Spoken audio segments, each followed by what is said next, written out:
Welcome, everybody, to another edition of the Tougies Take Podcast. We are back again, your favorite hockey fraudcast, a podcast that's supposed to be about hockey, but more often than not, the viewer question segment goes long, and we talk about Pokemon and other random stuff, whatever people ask us, really, and I'm sure we're in line for a few more. We got an extended viewer question segment today. It should be a fun one.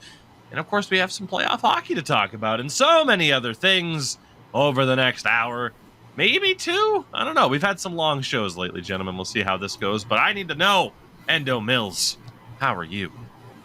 I'm doing okay. I mostly slept in today and just kind of did nothing. Just kind of what I usually always do. But I'm doing all right. How about you guys? How are y'all doing? How are you doing, Tougie? I'm doing good. I got no complaints. I'm an old man who woke up again today and randomly had a pulled muscle. Normally, it's in my back. Now it's along my left rib cage. I don't think I've ever pulled a muscle in that spot. Yo, dude, one of the worst places to pull a muscle is like this one right here under like your armpit.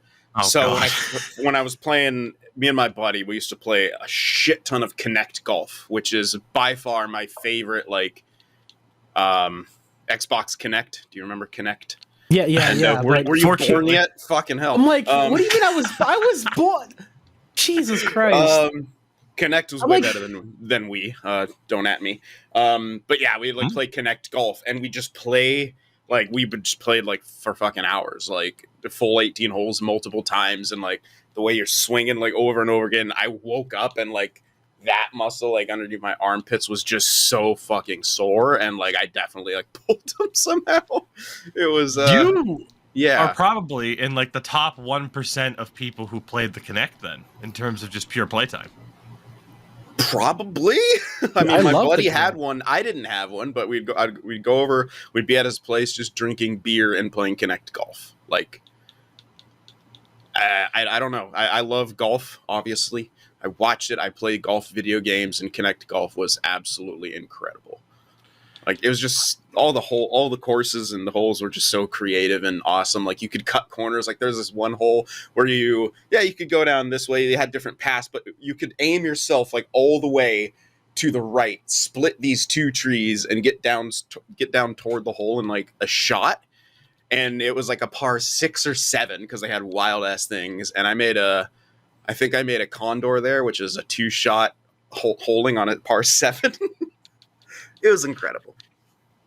I never really had experience with the Xbox Kinect, because when it was first announced, for the most part, I mean, there was the 360 peripheral, but then when the Xbox One came around, and it's you gotta have it all the time, always on in the DRM. We're watching you. Big Brother is watching. Yeah, and it was just no, I'm not doing this. And then they I think it's funny because I think this week was literally the 10-year anniversary of them announcing the Xbox One, which was disastrous.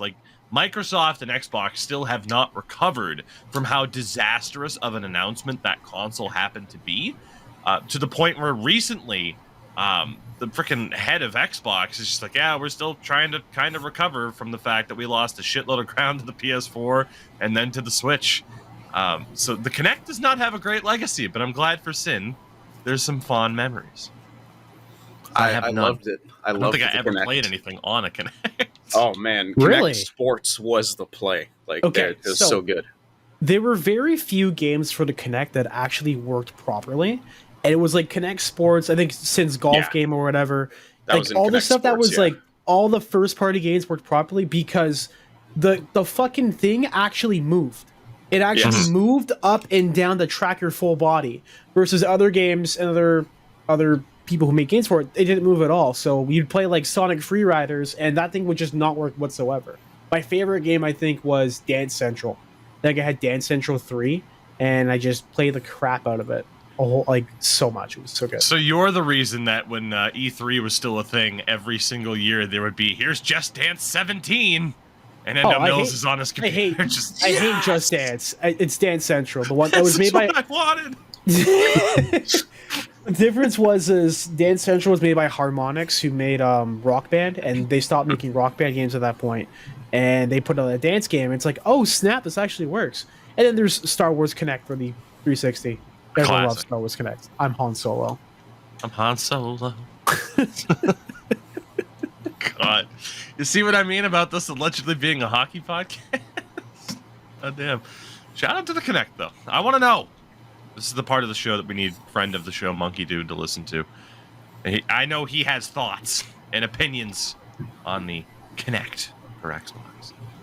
With that, though, our viewers have thoughts and opinions, and they also want to hear ours. But before we get to that, as always, we need to mention that this podcast is brought to you by our lovely friends at Manscaped.com, who want to remind you that you can go to Manscaped.com and use the code Tougie, that's TOUGIE, for 20% off your order and free shipping. Again, that's code Tougie at Manscaped.com. Pinnacle, the peak, the best you can get in men's grooming. Head to toe, they got you covered, whether it be with the Performance Package 4.0, a luxury, and I say luxury, grooming kits. They got the Beard Hedger Pro Kit with the best beard comb in the game. It's not even a conversation. Manscaped.com. We thank them. And we thank all of you for listening to the show. And hey, let's get to those viewer questions as we do. Our first question comes from Bud Knight. Which team, or teams outside of your favorites, has the best overall look? So I imagine this would be logo, uniform set, so on and so forth. And that's God, he did say in the NHL. Okay, so he did clarify in the NHL. I didn't read that part. That's my bad. Because I'm glad he said in the NHL, because in the grand scheme of things, it's like, oh my God, like there's just That's a lot. That's a lot to think about. So thank you for narrowing it down. So which team? So Sin obviously cannot say San Jose. Although Sin, now that there was a full season for the Sharks with that new look, how do you feel about the Sharks' current look? Because I am still not on board with the teal pants. I kind of like it. Yeah, the teal pants are a bit weird. Like, I don't like the overall direction a lot of teams are going in this whole modern. I just don't like the whole modernization. What do they even call it? The style of like modernistic. Like, it's so bland. Like, you think a modernistic house. Yeah, minimalistic. No, it's not minimalistic. Not even? Like modern. When you think of a modern house, it is like the modern like style is very minimalistic. Yes, but like it's called modern something. It doesn't fucking matter. Like, yeah, modern housing is bullshit and gross and bland. It's like these box fucking houses. They're all like very monochromatic and like grayscale. So much of that, like even like your blues are gray, like that kind of look. And I feel like the NHL is kind of doing that, but they just keep taking out colors. The Sharks are basically just teal and white now. Right. You know, they keep removing more colors, and I do like the old, going back to kind of their roots with that version of teal, that color of teal. I think it's a great color for it contrasts well with the ice. It just needs a little bit more oomph. Like, those teal pants can be a bit better. Yeah, if you're gonna go teal pants, throw some highlights on there, man. Something, anything. Just I don't know. I felt like, hey, we go back to this teal set. I thought it looked good.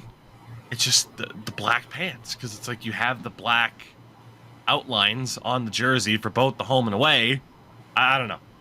I am not a fan of that type of setup. I don't know what it is. It's like white jerseys with white pants. I'm like, no, that's just not. That's not it for me. It's too much. Yeah. That's Eishel level of if you design. want. That's exactly what I think it was Eishel, and it's fucking terrible. If you want the teal to pop, you got to contrast it more. Like, that's the beauty of that color, especially. Yeah, it pops on its own, but when there's too much of it, it takes away from how good that color teal is. I like the orange that they had on their jerseys for a while. I don't know. Yeah, that was great. Just like it. Yeah, I still want them to incorporate more orange, like, or something. Fucking, I don't know. As I'm playing against them in the Sharks right now in my 17 trial. Anyway, my overall favorite look for a team that's not mine. The original question. Which is how we started. Oof, that's a tough one, man. It is. So I'm looking on, and I'll link it here in our little chat, on NHL uniforms, because they have the link or the display of every setup for every team. The problem that I have is I'm trying to think of like best overall look, because there are teams like I like the a Ducks. jersey. Yeah, like I like a jersey that they have. Like if the Ducks, for example, went with the orange jersey, the one I actually have in the background, the Getzlaff, with the old school Ducks logo on the front, and then their reverse retro was a white version of that. Tremendous. But then there's those two other jerseys that everyone's sick of. And of course that old school Ducks logo is still not their main logo. It's the foot. So I'm like, I don't know about that. Buffalo brought back the goat head. And it's a 10 out of 10 jersey. But I don't like the reverse retro style of it. And, the normal home and away is fine. The royal blue, like, it's fine. But to me, it doesn't measure up to, like, how fantastic the goat head is as a jersey. So, yeah, I'm really struggling with that, for overall look. Because for a lot of teams, it's like, well, I like that jersey and that jersey, but I don't know about these other ones. So it's a tough one. Yep. God. Well, if I had to pick one, I might go with Seattle. I have a Seattle home and away jersey. Yeah. I don't really like the reverse retro. They could have done more with it. Exactly. Like, it's a good idea. I just don't think they fully capitalized on it. Yeah. I might, honestly, I think I got to throw the Canucks in there too. I don't think they have a bad jersey. They have like the beret era, black, red, and white, or black, red, and yellow, excuse me. And then I loved the Canucks reverse retro this year as well. I'd put Vegas in there if it wasn't for that fucking mustard yellow. their new primary home jersey. I still can't believe they're going with that. I've really always liked Vegas's white jerseys. I don't know what it is. Like it's a solid jersey, especially when they went with white gloves. I'm like, that's a cool kit. Like before the game, I hated Rivals. Like I fucking this was back in the day when in Eagle you could choose like jerseys for drop-ins, I think. Yeah. Or OTP. I think this was still back in the day. Like like that was a cool one to use. Like so I have what's now the third jersey for Vegas, the gray, and I have a white one that's a freaking James Neal. all the jerseys to have a Vegas James Neal, but I'm very glad to have it. Endo, is there an obvious answer for you here, or what are you thinking? I really like, again, Seattle's design is just chef's kiss. But I don't know who else of a uniform I like. Minnesota Wild, I will say the Wild jersey. The handwritten font where it says Minnesota Wild. I like that one a lot. I can't remember what year that was. Let me double check on that website. God, that was because they had that as an alternate, and they had it as like that's the one I really really liked. Remember, because back in NHL 17, I used to just use the Wild because of that jersey, which is so nice. Where are they? Yeah, that was they discontinued that in about 2017. I have that jersey too. It's a Pominville, so just gotta flex the jersey collection. I don't do it enough, and I haven't bought a new one. I think I've bought one jersey this year so far, which was the Buffalo Goat Head, and then outside of that, I'm just like, got a wedding to pay for. Say goodbye to frivolous jersey purchase. Yeah. Those days are on hold, at least for now. But yeah. Shout out to old Bud Knight. Good first question. Oh, I didn't get to answer, but that's okay. That's fine. Didn't you? Nope. Yeah, Vegas, Seattle. Give us a full answer then. I've been scrolling up and down here. Here's my issue. Like I love like one jersey from a few different teams, such as the Columbus's dark reverse retro. Brilliant. That the kind of really dark, the black, and then with the light blue shoulders, like all the way across the arms. I think those are amazing. Les Habitants, their fucking alternate or reverse retro, whatever you want to call it, the baby blue, love it. Florida's alternate / reverse retro, whatever you want to call it, love it. Dallas's neon green and black, love it. But for overall, the one I like the most jerseys out of it, for me, really has to be Arizona. I absolutely hate their pure bland red jersey with the Arizona written on it. I think that's bad jersey. But their home, the Kachina home and away, brilliant. And then that orange with the cacti and stuff. What do they call it? The peyote jersey? Something like that. Yeah, they've got a bunch of different names for that's yeah. So I think overall kit, I have to go with Arizona. But like I said, there's like teams that have like one jersey that I absolutely love. Like there's a few of them like that, but I just can't get on board with the rest of their kit because the rest of the Columbus stuff is just boring as shit. Yeah. Now Same I with look forward Dallas. to I look forward to hearing your new answer if the internet gets their way and the Coyotes move. See if they stay as the Salt Lake City Coyotes, perhaps, or Plenty of Coyotes in Utah. yeah, fair enough. You know what? Actually, let's talk about this really quickly because we were going to mention the Coyotes later on.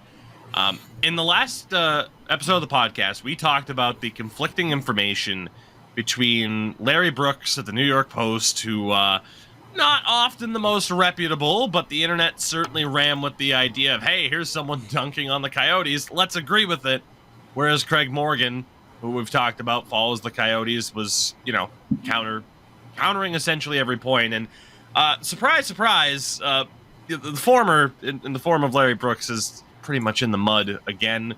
Craig Morgan tweeted out this, quote, "I'm aware of one such complaint lodged when Arizona flew from a late start in Edmonton, a March game that went to overtime, to Denver. Players wanted to stay overnight in Edmonton. They were told it was not cost effective and got to their hotels around 5 a.m., and that pissed people off." Now, the big thing about the Larry Brooks story was, and there's been all these complaints filed, and outside of this example, pretty much nothing. He followed up saying, "Of note, I've heard from the vast majority of agents who represent Coyotes on the regular roster this past season. None were aware via their clients of any infractions that rose to the level of CBA violation. The PA had reps in Arizona frequently this year to monitor the situation. As others have noted, complaints by teams to the NHLPA are not uncommon. Were there more with Arizona this season? Probably, given their unique situation playing at Mullen Arena.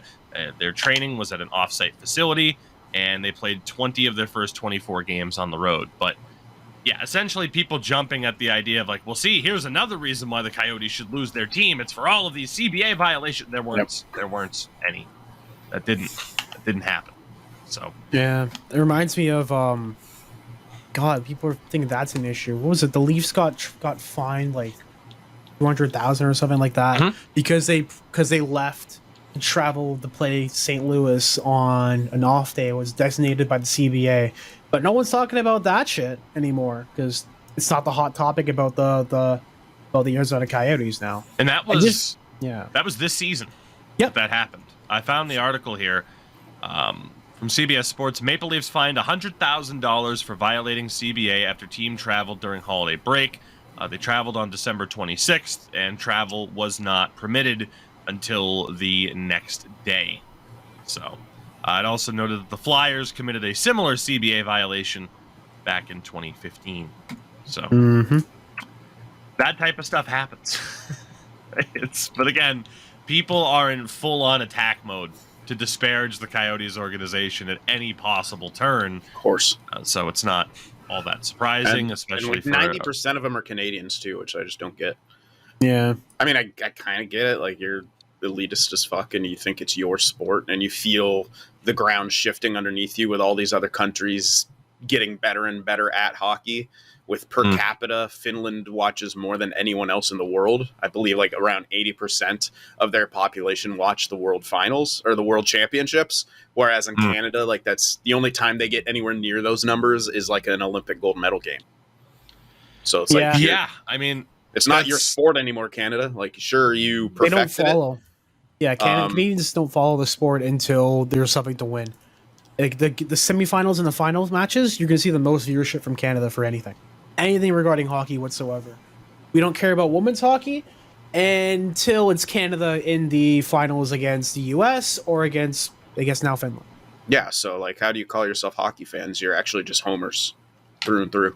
I've watched so many games in this playoffs. My teams aren't involved, but it's good hockey. People who aren't watching the semifinals, you're missing, or the conference finals, have fucking missed out. Like, Florida's a goddamn wagon, dude. Like, just enjoy this. This doesn't happen all the time. I don't know why you're like, I don't have any interest because, it's elitism at its finest. Yeah, I mean, it's just a weird elitist mindset. Same people who gatekeep hockey and opportunities from banks like Scotiabank looking to make things happen in the sport and they're like, well, this is stupid. They should afford it on their own.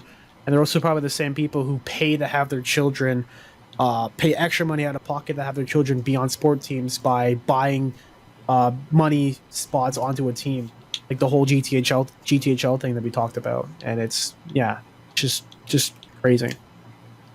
You know, other nations were mentioned there too, and we kind of talked about the IIHF World Championships that are going on right now. And you know, again, it's not a huge thing over here until all of a sudden you're like, oh, Canada's playing in the semifinal, the US are playing in the semifinal. Now all of a sudden it's starting to get talked about. Whereas, like, the biggest story for this is who are they playing in the semifinal? And Canada is going to be playing Latvia, who upset Sweden 3-1.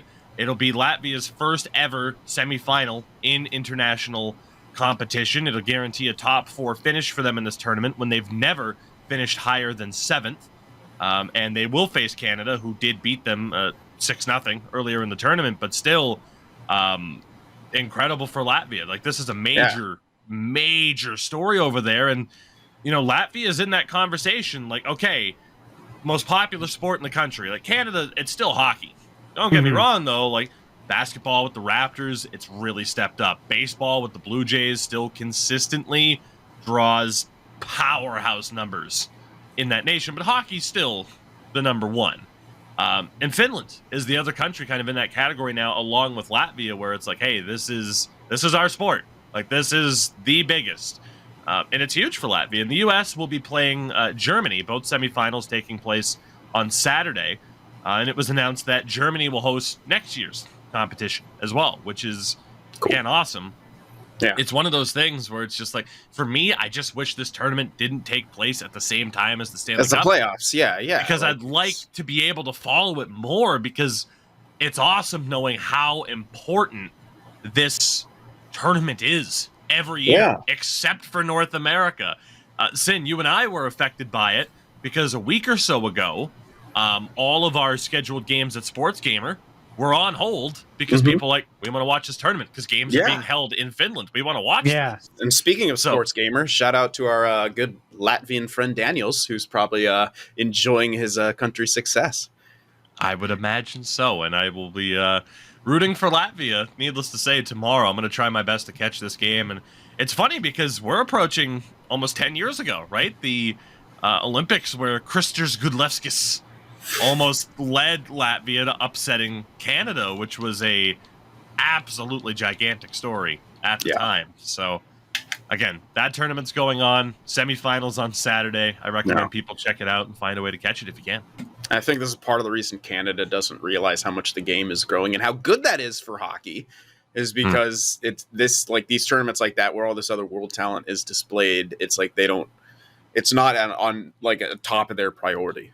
But then again, it just seems like only when Canada gets to a certain level of it, it's the same thing in the NHL too. It's like only if a Canadian team gets to a certain level, but then at the same time, they turn around and be like, it's our sport because look how many Canadians play. It's like, then why aren't you watching it for that? If like they're so important to you, like why don't you just watch all your Canadian fucking countrymen competing because they aren't playing in your borders? They aren't playing for your team. Yep.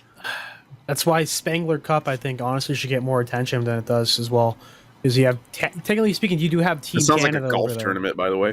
Yeah, just Spangler Cup? Yeah. Kind of does sound like it. But it's crazy because with the Spangler Cup, you'll get some crazy invitees over there.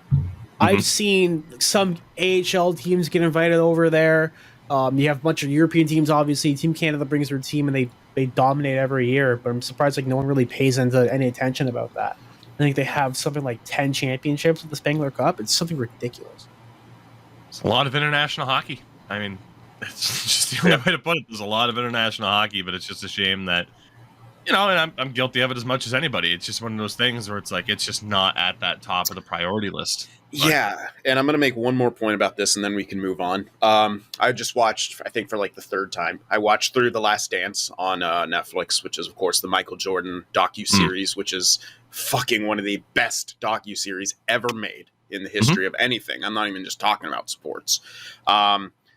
And it gets me just so pissed at the NHL for not allowing NHL players to play in the Olympics. When that first dream team kind of finally was there in 92, I believe it was, when Jordan went over there. And then just how much that grew the game of basketball. Like, you know how much Connor McDavid playing in the Olympics would do for the sport? I think most hockey fans do, and that's where the frustration is as to why it hasn't happened yet. Like, he has not played on Olympic ice. We could see that, and then you could see, like, it would just... And you would see a story where, like, in, 2004, when the USA basketball team got absolutely raffle-stomped in the Olympics, and then they came back in 2008, and, with Kobe and LeBron and, like, that, the Redeem Team, I think they called it. Yeah, that's another good freaking little documentary on Netflix. I watched that too. Yeah, that was on Netflix, I think. Fantastic. Yeah, but like, just look at what happened in basketball. If you think 92, you think of all the kids who watched during that. How many of them were playing in those Olympics in 2004 who watched that Dream Team, who were inspired by the sport of basketball? And it grew so much, and now you look in the NBA, Doncic, and all these other guys, like all these, European, like we could have that in the NHL, and it's been growing like that already. But how much would it affect it? Next Olympics, Connor McDavid goes there. 10 years later, there's going to be so many new good European players. But Sin, yesterday or 2 days ago on NHL.com, there was an article. Gary Bettman receives Sports Business Journal's Lifetime Achievement Award, recognized for growth of the league and creativity in 30 years on the job. Great. That's cool. I wasn't sure if I was going to be able to mention that and find a way to fit it in, but it's just so funny where you're talking about, it's like the growth of the sport. And I'm like, what do you mean? Gary Bettman just got a claim for his growth of his impact in growing the sport. Yeah, he has, but he's done it in North America. Yeah. He's done a good job in North America, not so much in the rest of the world, especially now that they've stopped allowing NHL players to go to the fucking Olympics. But Sid, they have the Global Series where they play against subpar teams and then over in Europe and then almost get waffle stopped if you're the no one cares about Florida that Panthers compared to the Olympics. Like, you know how much Ovi wanted to play in the Olympics? I remember that whole thing when this first was decided. Anyway, that was my last point about that, is just how much more the game of hockey could grow. And, not wrong. Yeah. You're not wrong. From RG Dust, what will Sin do when Vegas wins the Cup?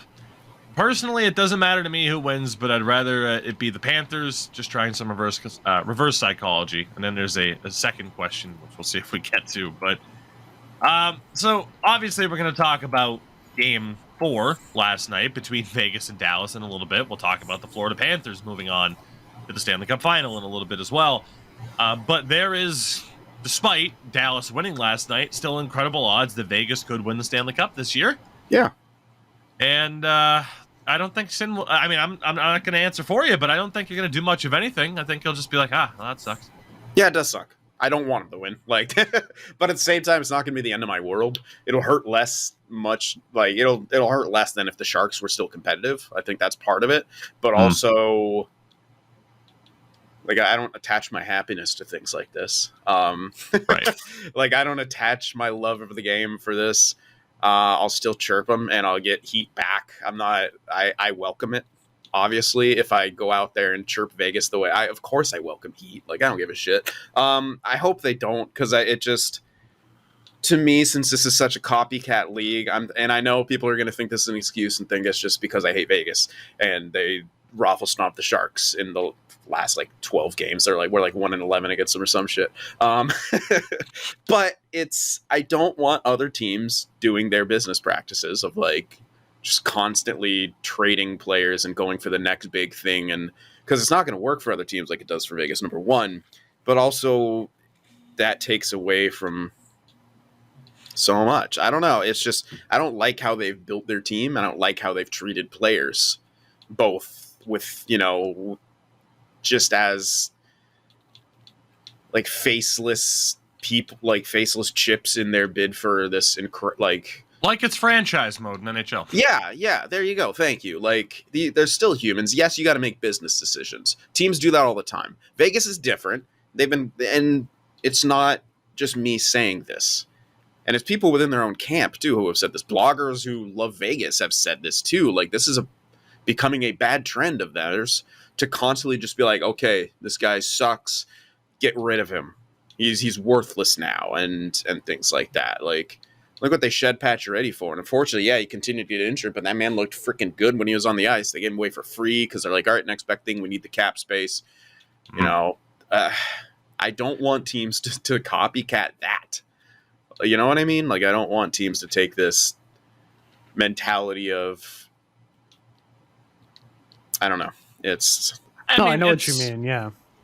Yeah. It's just. Go ahead. It's just the idea. I've said it before. They're the Vegas high rollers. They're looking to always be a competitive team whatsoever because they know that if you're a competitive team, it brings in more money and stuff and that kind of stuff. I think the big view on that was after they didn't make the playoffs last year, and then they had to do the cap situation, and they kind of realized, you know what, we're just going to be all in all year whenever we can. They've been the most egregious team to use up the whole cap situation with, what was it? Was it Mark Stone? It was Mark Stone and Eichel. Like, they're hurt and everything, and keep them out for a bit, and then now the season's over. Okay, now they're ready to go completely. Let's go, kind of thing. And it gives off the vibe that they're getting more of like a slimy organization in the way of they're, like you said, they're trading away players. It's cutthroat. They're cutthroat. Yeah, very cutthroat. I mean, you paraded around Marc-Andre Fleury as the face of your franchise. You had him come out there on the expansion draft in the jersey, and look how they parted ways with him. Yeah. Like, they did this before, too, with, I think it was Eakin or Howla, and also with Steroid Boy. Schmidt. Nate Schmidt, yeah. Yeah. New dad, boy. Nate Schmidt, by the way. Saw that cool. online today. I'm glad his balls still work. That's proof he didn't test positive. How could I have a kid unless I wasn't taking steroids? He ate a hormonal steak. Yeah, like they all those guys didn't find out from the team that they're going to be traded. Like, they found out in other ways, and the team was just like, oh yeah, oh whatever. Like, they're so fucking excited to get this like, here's what I'll equate it to. A family has a dog. It's been with them for years. It's their goddamn, it's their family pet. He's part of their family. That dog starts to get old. They take it to the fucking shelter and leave it there to get a new puppy. That's what Vegas is. That's literally what Vegas is. And that's the best analogy I'll ever have for them. I thought you said you were going to take it back to the woodshed and just pop, like. No, it's even worse. They make the fucking thing suffer in a shelter. And like, all right, yeah, like, that's getting a little carried away, but it's the concept, you know what I mean? Yeah. Minnesota. I'm actually now getting mad at dog owners who do that. So, in fairness, they did send him to Chicago, which that's pretty cruel. Yeah, that's pretty cool. To that point, right? We'll obviously be talking about Vegas for the rest of our lives as hockey fans in terms of how they entered the league, what it looked like they were going to do, and then how quickly everyone realized, and them especially, we don't have to suck. We were handed all of this talent through the expansion draft because other GMs fucking panicked. And then, Mark Stone's available? Sure. Jack Eichel's available? Sure. To hell with the consequences, like, here are the big names we can get. To your point, no one's necessarily saying, like, it was the wrong idea to get Mark Stone or Jack Eichel. I mean, look at how well they're playing in the postseason right now. Right. But it's the way they did it. The way they conducted themselves to do it by essentially, hey, good luck. Good luck, Fleury. See you later.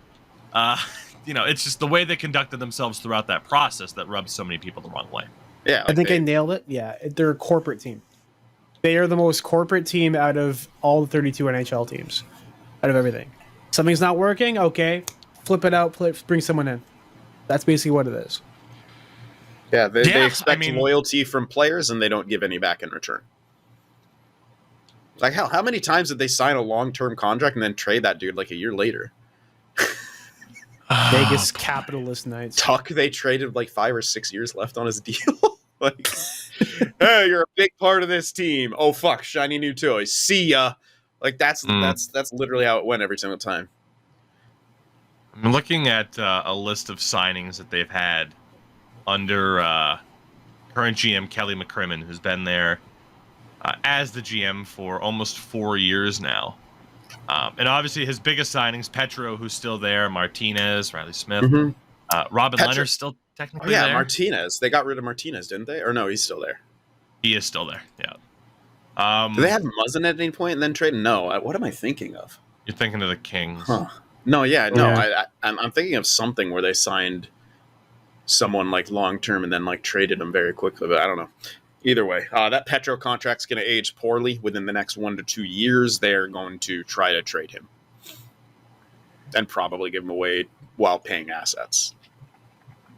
You know, it's funny because I'm sitting here thinking that there is somebody, and it's like I know George McPhee was technically the GM of the team for 3 years. Like he was the GM in September of 2016, and for his signings, God, he's the one that signed Mark Stone to that extension too. Yeah, it was a 3-year deal for Fleury that McPhee signed. He was dealt out before it ended. 4-year deal for Pacioretty, dealt before it ended. 3 years for Stastny. I don't remember if he was there for the full 3 years. 6-year contract for Nate Schmidt in October of 2018. He was traded in October of 2020. Yeah, wow. Like that's what I'm talking. Like it's wild. And I get it, it's a business, but the Alex Tuck extension, October 2018, 7-year deal, and then obviously sent to Buffalo for Jack Eichel. The Vadim Shipachyov signing, where he's like, "I am not going to the AHL. Fuck you. I'm going home." Yeah, which is still hilarious.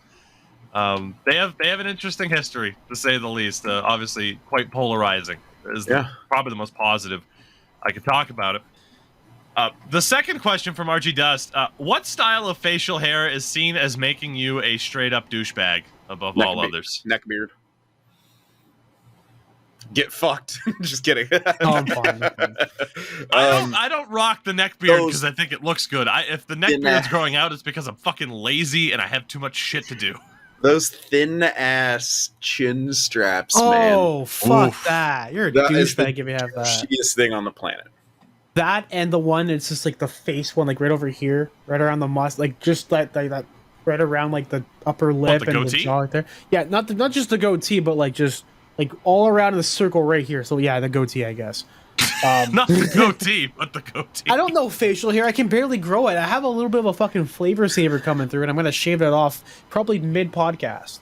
So using your fine with his beard hedger pro kit. Yeah, I'll finally use the beard hedger to shave off the fucking. There you go. That is I'll probably just use a lawnmower at that point because it's so small. There we go. Fair enough. From Yosei, how would you feel about NHL players being on podcasts more and maybe even starting their own podcast like we've seen from NFL and NBA players, like the New Heights podcast by the Kelsey Brothers, Podcast P by Paul George, etc. So NHL players on podcasts, that's obviously stepped up a lot in the past few years because of a certain podcast that has really jumped out to the forefront of hockey podcasts. It is a thing that is happening more and more on a regular basis. What really hasn't happened yet are current active hockey players having their own podcast. And you know what? Screw it. Well, I was going to mention this at the end of the show because I didn't want to give it any sort of headline option. But, you talk about hockey players on podcasts. Again, whether or not it's... I mean, again, obviously the biggest one being, of course, Chicklets. It's been at the forefront. Okay, hockey players on podcasts, whatever. Steve Dangle podcast has had hockey players on. That is what it is. And then obviously the most recent example... as we were going to have in a segment later on called Idiots in Hockey. Obviously this week, Andrew Shaw was on a podcast. And as I like to call it, CTE, the podcast, instead of giving its actual name, as former NHL goon Chris Nyland is the host of it. Andrew Shaw basically embarrassed himself. Like, just outright embarrassed himself. To the surprise of nobody, really, in response to his comments in regards to Kyle Beach and everything that happened there. And I, for one, can't believe a guy who got suspended for calling a referee a homophobic slur would ever do such a thing. I feel sorry for Andrew Shaw because either you are a horrific person at age 31, or your brain chemistry has already been that negatively affected by punches to the head that you're going downhill fast before you should even be reaching a midlife crisis. Yep. We can't go throughout this show without mentioning this because it was one of the biggest things. That's an example of the negative side of hockey players on podcasts because, I don't know, maybe it says something that at the age 31 you're washed up and having a shit talk on a podcast.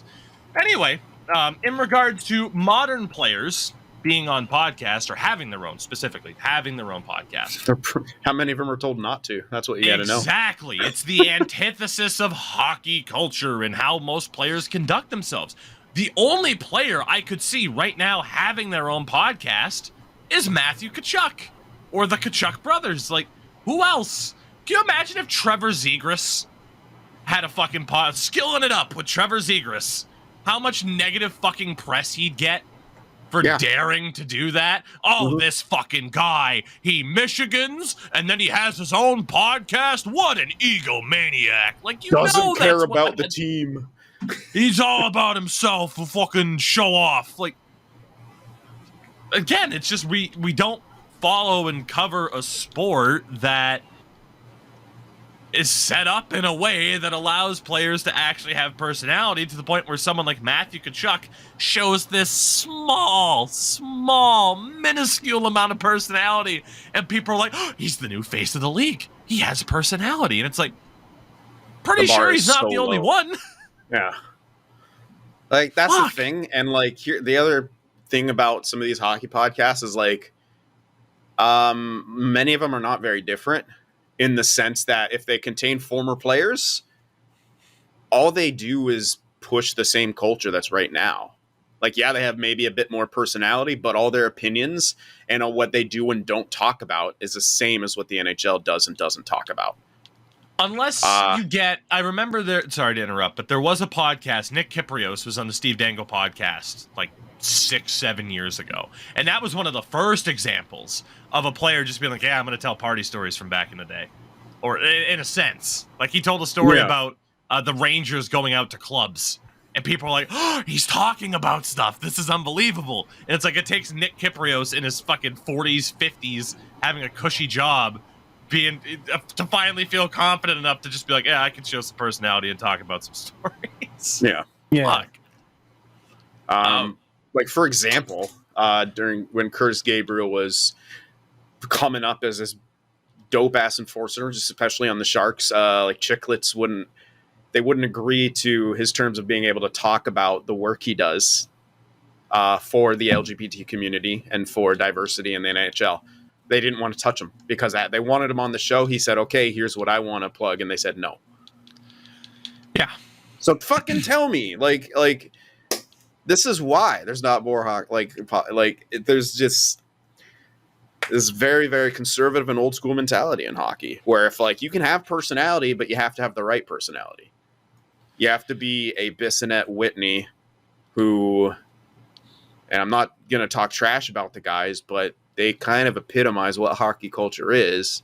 Yeah. It's like this prototypical, alpha personality who talk shit, drink beer, and punch faces and try and win. It's not a personality. It's a fucking stereotype. They don't have they have a stereotype, and that's all that we have for personality. Like, there's that stereotype, and then there's we got to get pucks in deep and be a little stronger in our defensive zone, and like that. Those are the two hockey personalities right now: is be loud about being a dick, or be boring. Correct. Like that's what it is. I mean, it's to the point where, Jesus Christ, like, did Dougie Hamilton go to a museum? Fucking nerd. Like, that was the response to that. It's just, and you look at like the top players in the league. You cannot imagine Connor McDavid having his own podcast. No. You can't really imagine Nathan McKinnon having his own podcast. Like I said, the only guy I can really think of is Matthew Tkachuk. Nutrition podcast. I don't know. I mean, Nathan McKinnon does stream on Twitch, so he has a little bit of personality. So I can see him doing something like that, probably. But would he I don't know. I don't know how for sure he would conduct himself in terms of actually kind of, fully embracing the idea versus being, I don't want to say apolitical, but in a sense apolitical of like, well, I don't want to ruffle any feathers with this. I'm still an active player. So I don't know. It's just, it's such a foreign concept. The idea of like, yeah, here's active NHL player with the podcast. The best we are still likely to get is, Sidney Crosby went on Chicklets. He talked about the dryer again. That's fun. Or was it a washing machine instead of the dryer? Who's to say? I have no idea. That's the controversy. Sidney Crosby finally clears the air. Washing machine or dryer? Spittin' Chicklets, episode 722. Like, I don't know. Hockey sucks in a lot of ways. Sorry, but it's true. From AJ, what's the last movie each of y'all... Don't say y'all. You're from fucking British Columbia. I say y'all a lot, and I'm from California. I don't know why. You're an American at least, god damn it. That's true. Fuck you, AJ. What's the last movie... Jesus. What's the last movie each of y'all saw in theaters? Fuck. Sonic the Hedgehog. Oh, I saw the Avatar water bitch. Oh, you saw Avatar The Way of Water? Yeah, that was the last movie. On a date. So that's how long ago it was. Before Finland on a date. And how was it? Yeah, how was it? It was a good movie. I cried multiple times because I love Avatar in the sense that it's very, very good about fuck humans because they're destroying beautiful, beautiful things. And they do good at that. Yeah. We suck at having hockey players with personality, and we suck at protecting the environment. Okay, let's. I can't help it. I saw the headline in regards to U.S. politics that a certain someone who might be running president soon said that climate change isn't actually as bad. It's just been overly politicized. Meatball Ron. Thanks, buddy. Thank you. Thank you, Meatball Ron. Sin, we're both moving to Finland, buddy. This is happening. I'm going. I'm gonna do my best and get out before the next election because it's going tits up. God, yeah, it's time to jump the Titanic. Jump off the Titanic here. I'll take my chances in the cold waters of Finland over being on this sinking ship. Endo, last movie you saw in theaters, you said Sonic. 1 or 2? 1. Have you seen the second one? No. Cool. I'm waiting for them to make 3 and Knuckles and all. I'll go watch that in theaters. I'll skip 2. No, I just don't go to. You mean Chris Island? Yeah. I don't go to the Knuckles Chris Island. Oh God! 4 penises and none of them can get up. Anyway, the last movie that I saw in theaters was about a year. What? Echidnas have a lot of penises, and I doubt Chris Island can get hard anymore. What do you want? Fuck that old bitch. What? Okay. I don't give a fuck. All right, this is fucking. Whoa, okay. This has been a long time since we had a podcast really derailed. If you saw him in the street, he'd beat you up because that matters. That matters. He would. He would beat me up, and that's good to know. I can't wait. I will invite him over for dinner, and we can go fight in the backyard. It'll be good. It'll be a fun time. Can't wait. He said, "I'll invite him over, then we can both go fuck ourselves." We're like, adults all right, here. Cool. Yeah, that works too. Fuck's sake. Last movie I saw in theaters was the Bob's Burgers movie of last year. They made a movie? Holy shit. They did. It was fun. It was a good time. If you like the show, you like the movie. It's easy to watch now. But yeah. Bob, I flip my burgers. Bob, you flip burgers. What? It's in my head. I just had that. God. From Razor Sharp. We're about an hour into this, and we're still not even through viewer questions. This is great. Oh my God. In fairness, we mixed in some of our talking segments for later. We anyway. did. Okay. From Razor Sharp, reaction to this and why media outlets and fans think this way and how to fix it if possible. So basically, it was a video clip. And to quote it, it was, "The Denver Nuggets aren't compelling to talk about or write about." Now, that's been the big talking point since they swept the Lakers, was they're not being talked about. LeBron's being talked about. And I will give LeBron James a lot of credit. He is so fucking smart at making sure his name is out there at all times. The second the Lakers lose, the word's out. LeBron might be done. And that's all anyone's talking about. No one's talking about the Nuggets. No one's talking about Jokic and we got robbed of an MVP, and now this team's in the final. The Denver Nuggets in the final for the very first time. They're all talking about LeBron. To the point where Charles Barkley mentioned the disrespect to the Denver Nuggets and how everyone fell over themselves to talk about LeBron. There is no way to fix that, though. Media outlets will always run with what they think is a bigger deal, and it's true. The idea of LeBron James retiring is a bigger deal than the Denver Nuggets making the playoffs or making the finals for the first time. That's just a fact. It's a star-driven league in the NBA, and when there's the thought that the biggest star, and I mean, Jesus Christ, obviously when LeBron was drafted, it was here's a generational talent. What's above a once-in-a-generation talent, essentially? That's going to take center stage. It would be the same thing as if the word came out that Sidney Crosby was the night the Florida Panthers completed the sweep against Carolina. If word came out that Ovechkin or Crosby was contemplating retirement, that would be the lead story for hockey.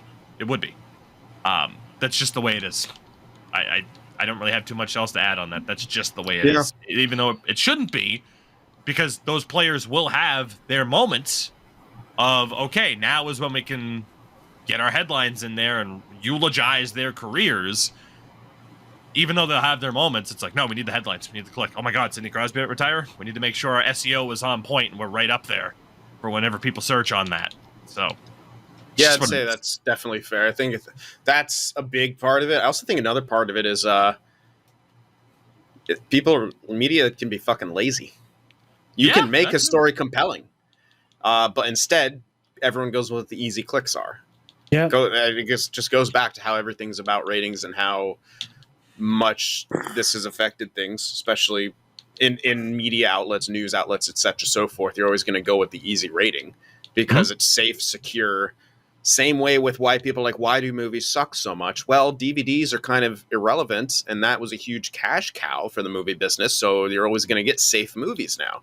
There's not going to be at Goodwill Huntings coming out a lot because it's not safe, and people invest a lot of money, and they want just things to be safe. People in corner offices, all they care about is keeping their job. They don't care about progress. Like, it's same in the media side of things where it's like, hey, we know this is going to get clicks. Don't care about you over there, intern, who has this really cool, well-written, creative story about how the Denver Nuggets are doing something special. LeBron. You mention LeBron, it gets clicks. It's lazy, it's easy, but it makes sense. Yeah, I mean, to that point, go ahead, Edna.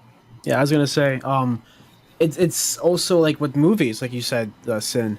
There have been, in the span of there being 10 Fast and Furious movies, there have been 23 MCU releases. 23. Yeah. Like in the current, like the last, what's it called, block or whatever they have for the MCU, the phase or whatever they're calling, just a stupid marketing tactic, and it works for people. There was a new release for something every month. It was either a special, like a Netflix special. It was either a direct movie or whatever, or something in the films, something in the actual theaters. It was ridiculous, and you could see like the product itself was just flop. That's another thing. The product just itself was flopping, just terrible all around, and it just printed money. People just went to go see it in drones, and people are finally getting tired of that shit just dropped into your plate. And they're basically like a trough, just eating like a pig. It's gross. It's to that point essentially, right? Of like, okay, even if there are, hidden, it basically brings back the term hidden gem into that much more relevancy, where there have been great films where people are like, oh, hey, no one really noticed this. Yeah. It's like, well, yeah, because in terms of its theatrical release, it was never given a shot.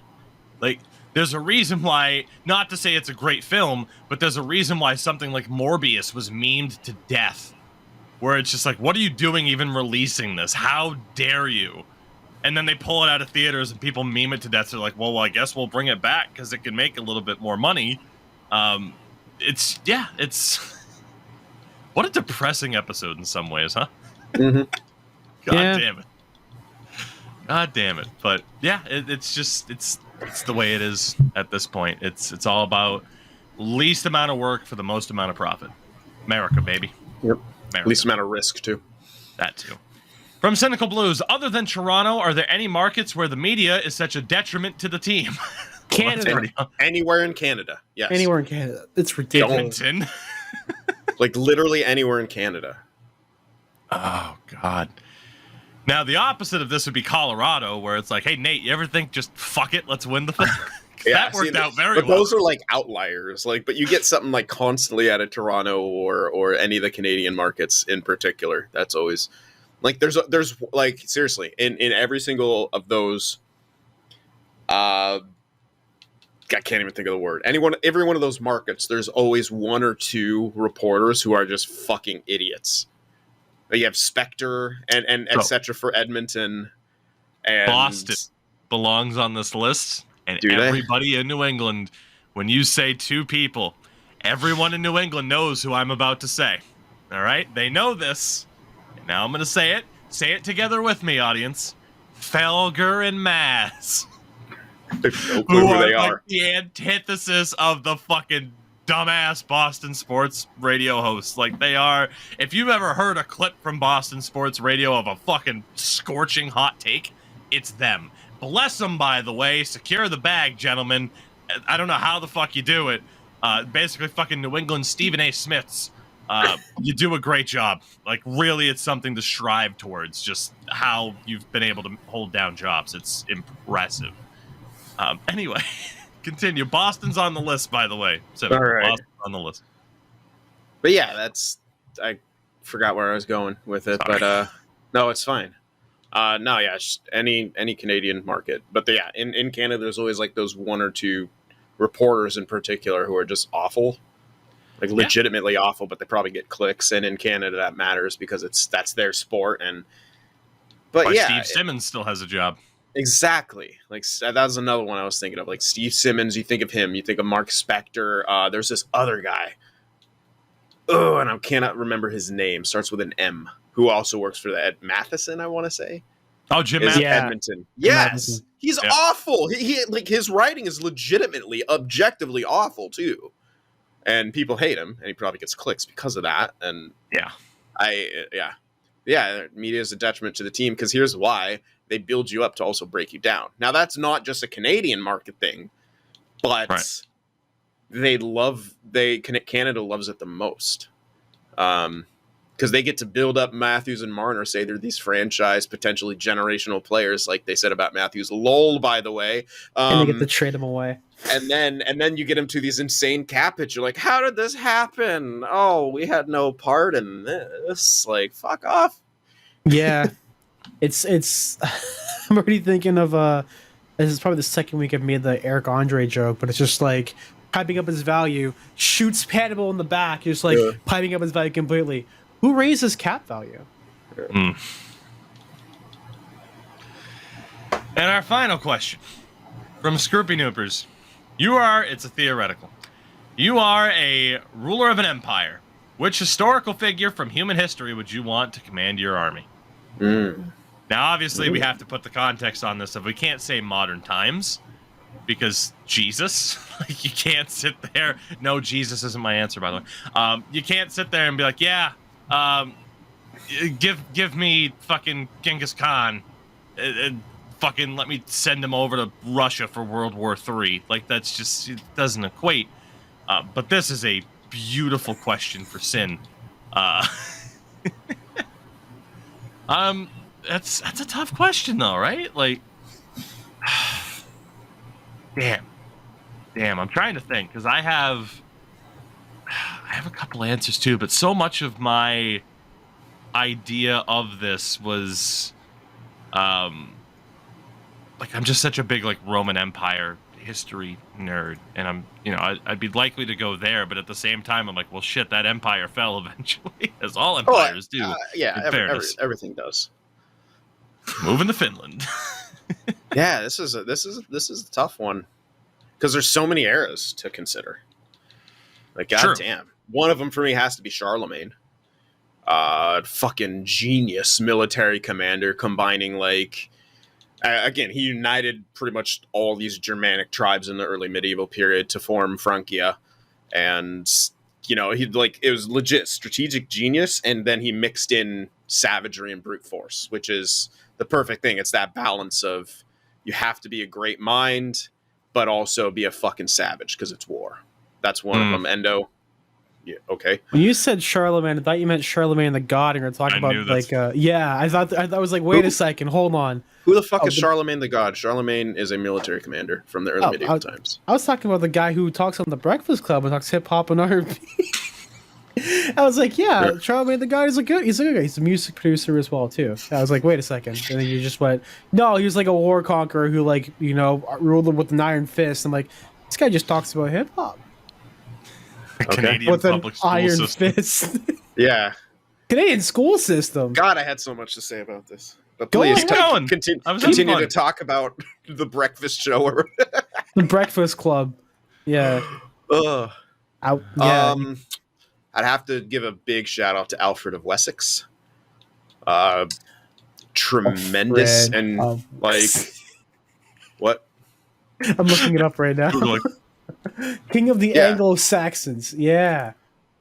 Straight pimpin'. Yeah, and he was also featured kind of a personification of him in the show The Last Kingdom, which is part of the reason I got way more deeper into early medieval. I've always loved the medieval period, but early medieval is actually now one of my favorite ones to think about. Shit, dude, like there's just so many. And you even think about into other ones. If anyone says George Washington, I'm going to smack you. He was actually an awful military commander. Don't fucking at me because it's true. I don't care how much of American flag you jerk off onto. That man was a shitty. Yeah, he was a shitty military commander. Like, objectively bad. He walked his armies into so much bullshit, and it was only because of guerrilla warfare from militias that America really ever had a chance. Like, Washington was such a shit commander. You, Mel Gibson.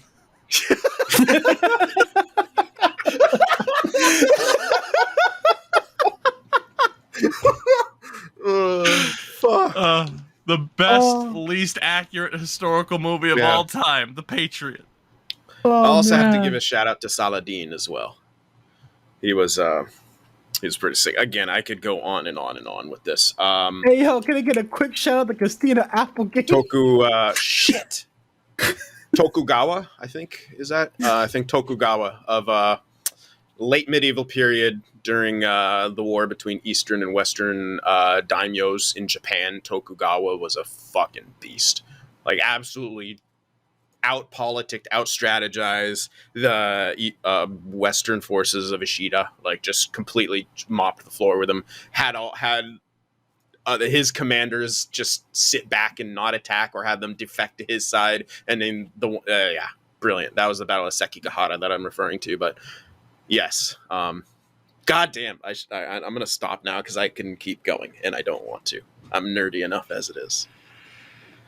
It's beautiful. I could throw in a few Romans out there, but you know what? We'll hold off and we will move on because we should probably talk hockey at some point in the shout out my dad. His name was Roman. Sorry. Keep going. Yeah, you should name some of your military commanders so I didn't just monopolize that whole section. Oh God. Well, I mean, in a general sense, though, like you kind of mentioned, like okay, so for like the Roman side of things, like General Aladdin. That's my favorite general. Sorry. I mean, you can sit there and mention, in terms of conquest, I mean, in fairness, this question was for commanding an army, but then you get into the questions of, like, all right, the conquest side of things, and you could even go, like, with Julius Caesar outright, and some of the stuff he was involved with, and shout out to Hadrian and his damn wall, because that's who I want to command an army, someone who understands good defense. Yeah.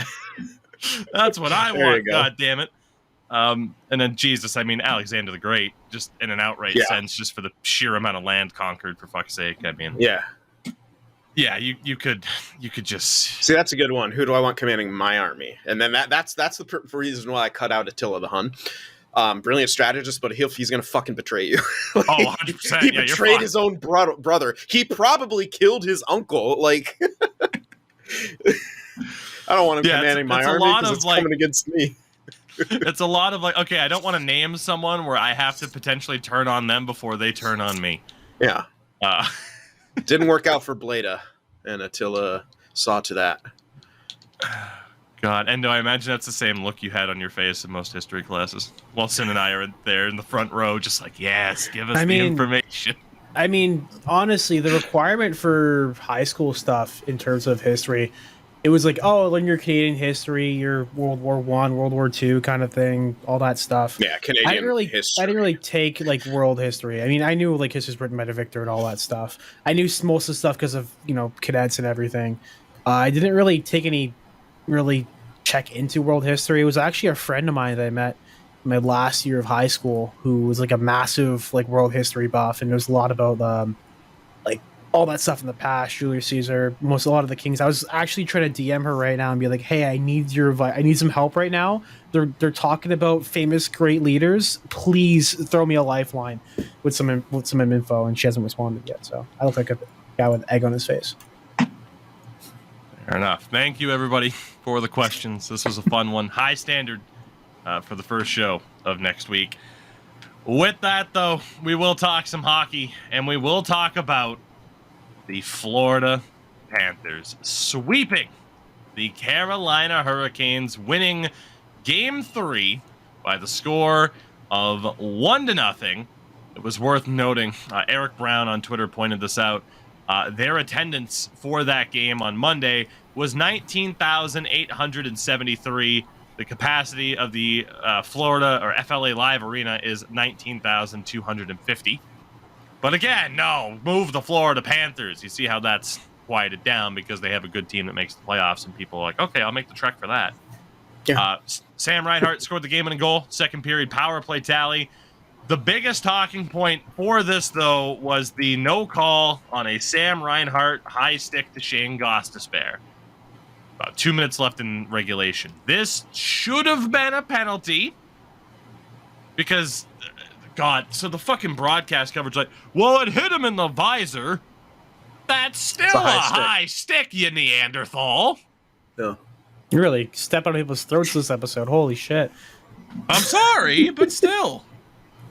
It's true. But then the counter argument is like, okay, you could still book Gostisbehere for the sell job because he did sell the shit out of it.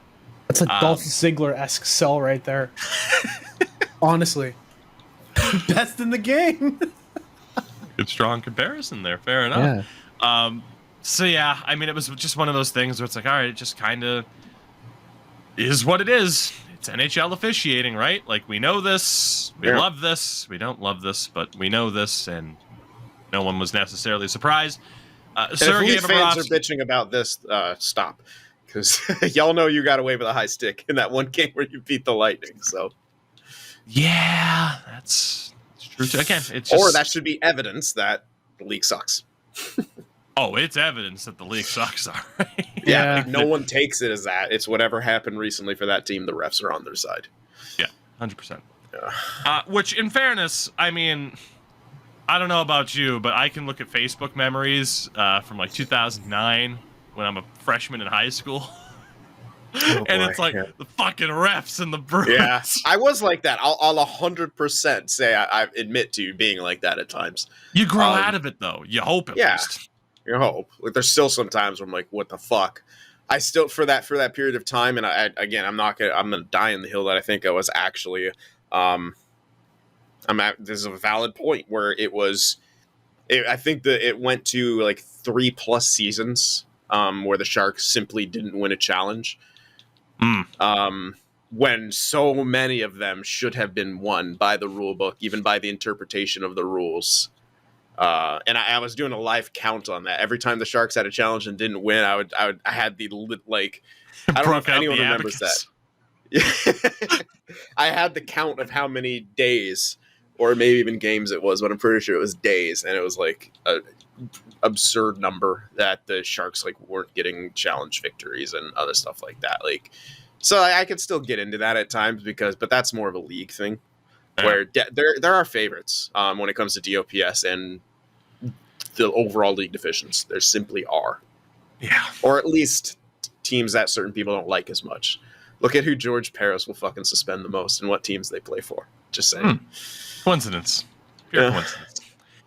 But Sergei Bobrovsky in that third game gets the shutout, 32 of 32, his first career playoff shutout, which is kind of crazy. Freddie Anderson on the other side for the Hurricanes played well, stopped 16 of 17. The Panthers had just 17 shots on goal in Game 3. Still get the 1-0 shutout. It's Panthers hockey. Fucking stupid, my God. The biggest story, at least we thought, was going to be the injury to Sasha Barkov, who was injured in the middle of Game 3, did not return, but did return for Game 4. And GG's, that's it. The Panthers winning Game 4. Sergei Bobrovsky stopping 36 of 39, so he actually looked human. I'll have a stat about that in a second. Anderson, 20 of 24 stopped. And the Panthers, you could argue, won this game moments into the first period when Sam Bennett drops Jacob Slavin with a heavy, heavy hit. Slavin doesn't return to the game, and that really kind of set the tone. It was a clean hit, which is shocking for Sam Bennett. Yeah. I looked at that so hard trying to find something he did wrong. I'm like, that's a clean hit, dude. Like, that's a great hockey hit. Just that's a not very a Jacob fucking outcome. Trouba hit. Yeah. Yeah. Very, very unfortunate outcome for Slavin to see his season end in that way. Anthony Duclair scored 41 seconds in. Matthew Tkachuk scored on the power play, but the Canes tied it at 2, then had to tie it at 3. But with 5 seconds left, Matthew Tkachuk on the power play ends the series and wins it for the Florida Panthers as they head to the Stanley Cup final for the first time since 1996. That was clutch. I will say that. I'm going to go run and get some water, but that was a clutch one by Matthew Tkachuk, who's been he's had, 4 game-winning goals so far this entire... The one thing about Matthew Tkachuk that I've noticed is he's very quiet. You very rarely see him make plays until he needs that play happen. He's the deciding factor in so many games, because when you're just watching the games, I see him and he's on the ice, but he's always the clutch guy who gets everything done. 4 of his 9 goals in the playoffs have been game winners. Exactly. Kirby. Ridiculous. Yeah, I'd say for me, he's noticeable on any shift, but I'm one of those guys who always look at the little things that players do. He's so fucking good. And yeah, I love that it's him. And my God, that is... It completes what we all what you and I especially wanted for the memes, which is Carolina Hurricanes are now 0-12 in their conference finals appearances since winning the cup. How, though? How? It's one of the craziest stats I think I've ever seen for a team that has been so consistently good. They get to the third round and they fall apart time and time again. It's insanity to me. They could not win when it mattered. They didn't, and I think we talked about it a bit last time. They don't have someone who can take over. They don't have that bona fide superstar. I love Sebastian Aho. I don't consider him a play driving superstar. He's a star, but he's not. He doesn't take over games. Matt Tkachuk, I think that's fair. Takes over fucking games, and he's done it time and time again. And I know people like to shit on him and say he doesn't do anything, and then he scores. I'm like, no, he does. You need to open your eyes. That guy, he playmakes, he hits, he forechecks, and he scores, and he gets under people's skin within the lines too. He'll cross the line every now and then, but he's not a Jamie Benn or a Sam Bennett who's constantly over the line, skating, over the line, or Obviously, we'll talk about Jamie Benn here very, very soon as well. There was the number. The Panthers were in a playoff spot for only 28% of the regular season. That equates to 54 days out of the 190. They were in a playoff spot. They are the only team in the NHL's expansion era to reach the final after spending less than 30% of the season in a playoff spot. The previous low was 32 by the 2019 St. Louis Blues, which is... Yeah. Which is crazy. And didn't they win their division? Almost. They were in last place. Then I know they weren't a wild card in 2019. The Blues. I don't think, at least. Give me 1 second to look that up. It will not take me very long to do so. They were dead last, and then I think they made it into a secure spot in the playoffs. I could be wrong though. Okay, yeah. So it still wasn't a wild card spot, which is fucking impressive. 1 point off of the division win, by the way. They had 99 points, as did Winnipeg. Nashville had 100. That's nuts. Yeah. Last place on January 1st or something like that. And they turned that around. Again, that Blues championship win, I hate that it was against the Bruins because I can't fully enjoy the fact that they did that and how insane that is because it came at the expense of, my favorite team. Yeah. But it is still one of the craziest things in recent sports history, 100%. However, it's stats like that I enjoy, but I'm still seeing a lot of this, and I'm sick of it already. I am. From Money Puck. If the Penguins didn't lose to Chicago on April 11th, then Florida would have missed the playoffs by 1 point. Boston gets through the first round, probably, and Kyle Dubas still has a job. And then there was April 11th, Chicago 5, Penguins 2. The game that changed hockey. The Penguins lost, clinches the playoff berth for the Panthers. Chicago moves back in the lottery order. The Panthers are now 1 win away from the Cup final. Chicago gets Connor Bedard. The one thing I hate the most about it's seen this a lot in hockey or in every other sport. It's revisionist history. Looking back at, what if this happened and this whole thing would have a whole different change of everything, a different team want to get it. It's like just shut up. It's an 82 game season. Yeah. Like, you can sit there and say, like, yes, this definitely had an impact, but the idea that it's this one game, Pittsburgh and Chicago, this is where everything changed forever. Like, no, it's not, because you have to factor in all the other games that Pittsburgh lost that season. You could literally go down the list of every loss the Penguins had all season and say, there it is. That's the one that changed hockey history. Like, I get it. It's the Patrick Stefan thing. Oh my God, he missed an empty netter in January. They lost in overtime. And then, oh my God, because of that, Patrick Kane ends up in Chicago. Like, there's so many other factors to it. It's lazy. It's lazy. Maybe I don't like fun. Maybe. I made fun of Dallas Stars fans last night because during the anthem, stars and stripes. Okay, like it's just one of those things where maybe I don't fucking like fun, but much like teams being like, the name of our team is in the anthem, we have to yell it. He said Toronto. Oh, that's awesome. It is literally that fucking clip of The Rock. Bottom line is, like I said, like I get it. It's fun to be like, man, if Pittsburgh didn't fucking lose. But to be like, yep, that's it. That's the one game. Pittsburgh, Chicago. The game that changed hockey. Fucking barf. I don't like it. I'm old. Don't like you. Get off my lawn. Basically. It's a picture of Sanders. Just get off my lawn. Anyway. Love it. Anyway. Matthew Tkachuk, I have equated him to this time and time again. He is the hero of the movie who whips his fucking 82 Firebird around, get in losers, and carries this Panthers team that looked like they were dead in the water after last season, because they were. They won the President's Trophy, and they got just punked in round 2 by Tampa, and all of a sudden it's, oh my God, we gave up this much for Claude Giroux. We gave up how much for Ben Sherratt? Fuck. And then the trade, where it's, oh my God, you gave up, okay, Huberdeau, but Weegar too? Mm-hmm. Sure. Then you fired Andrew Brunette. You bring in Paul Maurice, who was tempted to quit hockey. Are you sure? And here they are. And again, Tkachuk, 3 game-winning goals versus the Hurricanes. Assisted on the other game-winning goal. 2 of them, of course, in overtime, and 1 with 5 seconds left. Yeah.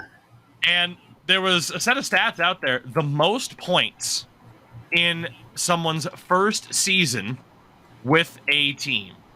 And I'm going to get the updated number here because I believe this was before game number 4. So give me uno momento, because Matthew Tkachuk had 109 points in the regular season, which is still goddamn hilarious. And he now has 21 points in 16 games in the playoffs this year. So he has, obviously, 130 points, trailing only Teemu Selanne in his debut season with the Jets, who had 138 points. Wayne Gretzky's debut season with the Oilers, where he had 140 points. And Wayne Gretzky's debut season with the Kings, where he had 190 points. Regular season and playoffs, because Wayne Gretzky stats, they'll never get old. Jesus. It is legitimately it is a top 4 season from a points production standpoint, all time, regular season and playoffs, for someone in his first season with a team. And he's 8 points away from tying Teemu Selanne. And obviously, Teemu Selanne's rookie season is fucking stuff of legends at this stage. When, again, what he did. I couldn't even beat his rookie goal total on Be A Pro. Yeah. I got 72, but I couldn't get that. I couldn't get past 76, man. Like, that's fucking crazy. Yeah, he had Selanne, by the way, 92-93, 22 years old. Had 6 points in 6 games in the playoffs, but regular season was 132 points in 84 games, including 76 goals. As a 22-year-old. Dumb. That'll never be touched again. No. Never, ever. Another aspect of this team, because there's been a lot of talk, even before you guys were with me on this show, about Bill Zito and the praise that he deserves. There are only 3 players on this roster who were drafted by the Panthers. That's Ekblad, Barkov, and Lundell. And a good chunk of this team is recently acquired in the past few years. If you go on Cap Friendly and on the depth chart, it shows how each person was acquired. Carter Verhaeghe signed, Anthony Duclair is a free agent, Nick Cousins traded for Bennett, traded for Kachuk, Lou Osterreinen, Sam Reinhart, Brandon Montour. They got him on waivers, didn't they, Montour? For Montour, it says traded April 10th, 2021. And that trade was Montour for a 3rd round pick. Fucking hell, that 3rd round Montour pick for a scratcher, a lottery scratcher, literally. Basically, Steven Stiven, Steven Sardarian. Steven Sardarian is what we'll go with. Who played in the NCAA this year for the New Hampshire Wildcats. Fisher Cats, no, just kidding. Wild. And had 7 points in 29 games as a right wing. So there's that. How many years left on Montour's deal, by the way? Brandon Montour's deal is up at the end of this year. Ooh, damn. If only they had one more. He's going to get fucking paid. He's going to get paid, and the Panthers should walk away. 100%. Yeah. No, that's the type of guy that you let go after the season. Yeah, for sure. absolutely. Just in case. I was going to say, if he had one more year on his contract, trade him. Trade him, like, sell high. Completely agree. Not that I don't think Brandon Montour couldn't duplicate this, but the odds are against him. And they're astronomical. You see how quickly he cooled off in the playoffs? After like 7 goals in as many games or something nuts like that. I don't know if he's gotten a goal since. God, let me look at Montour's most recent games here, because you're not inherently wrong. Let's see. Let's look at the scoring log on Hockey Reference. So, he has not scored... Okay, fuck me. This is terrible. Oh, boy. All right. Florida-Boston playoffs. Scores a goal. Game 1. 2 goals in game 2. 2 goals in game 2. Jesus. He hasn't picked up a point. I believe... Was this game 3 against Toronto? He hasn't picked up a point since game 1 against Toronto. Yeah. I'm going to double check that, because that seems impossible. Back to the old Montour. Let's see. 9 points in the play. Yeah, he has not picked up a point since game 1 against Toronto, and that was a goal. I had a conversation with someone about this on Twitter who said that he should be up in the conversation with Kachuk and Bobrovsky for most valuable. I'm like, no. And they're like, but have you seen his puck movement? I'm like, guess what? yes, he's a good puck mover, but when his scoring dries up, the man is not good in his own end. Know who else moves the puck well? Aaron Ekblad. And he's good in his own end. And so if you're Brandon Montour, if you want to keep up there with being super valuable, like you're going to have to keep putting up those points. If you're a good puck mover who's a little shaky in his own end, you have to put up points. And that's why, Erik Karlsson would get a lot of the heat that he did in San Jose with all the injuries he was dealing with because he wasn't putting up the points. Now he did. And hopefully the Sharks sell because it's time. Right. So we mentioned that Toronto series. The Panthers have just one loss, Game 4 against the Leafs, since being down 3-1 to the Bruins in round 1. Again, another set of circumstances where I'm like, I wish I could fully enjoy this, but it came at the expense of my own team. And also the stalls are on the Panthers, 2 out of 3 of them, at least, that are active in the NHL. That's the one thing that makes me not like cheering for them. It's because every time I see those fucking dudes, I'm like, oh, so yeah. likable otherwise. I know. It's a perfect story other than them. So, fun stuff there. I'll continue to be a hater, as I'm sure some people will label me for that. In this round, Panthers were led in scoring by Tkachuk and Barkov, who each had 5 points. Bobrovsky allowed 6 goals in 4 games, 3 of them in Game 4. He had a .966 save percentage in the series. Leafs fans were vindicated. You guys totally get goalied, and it was nothing that had to do with you. There you go. Yeah, same for Bruins fans. We're off the hook. Fucking Christ. Except you still need defense. Yeah, and so shout out to Florida's defense. Their systems works for Bobrovsky. When is the time where we have to see Bobrovsky pull off miracles? How many miracles have we seen Bobrovsky pull off in these playoffs? He's made good saves, but to that point, you mentioned their style, and their style is to let him see the puck. Yeah. So it's that question of, and that's why they can have 17 shots on goal in a game, but still win 1-0, despite Bob making, 36 saves in Game 3, is because it goes against the typical idea of, hey, get bodies in front, try to block shots to help out the goallie. It's no. Good luck. Force when them you've to got the outside. But fucking screaming in your face. Yeah. Woo! It's force them to the outside, but make sure Bob can see the puck. Yeah. Seems kind of obvious, but Jesus Christ, doesn't it work? So, just kind of crazy. Now, obviously, we'll talk more. That's why the Leafs picked apart Vasilevsky, because they couldn't fucking see the puck half the time. Yes, definitely. Now, we will talk more about the Florida Panthers once we know for sure who they're playing in the final. Obviously, we'll talk more about them throughout the final. The Carolina Hurricanes, unfortunately, are being summed up by this quote from Rod Brindamore.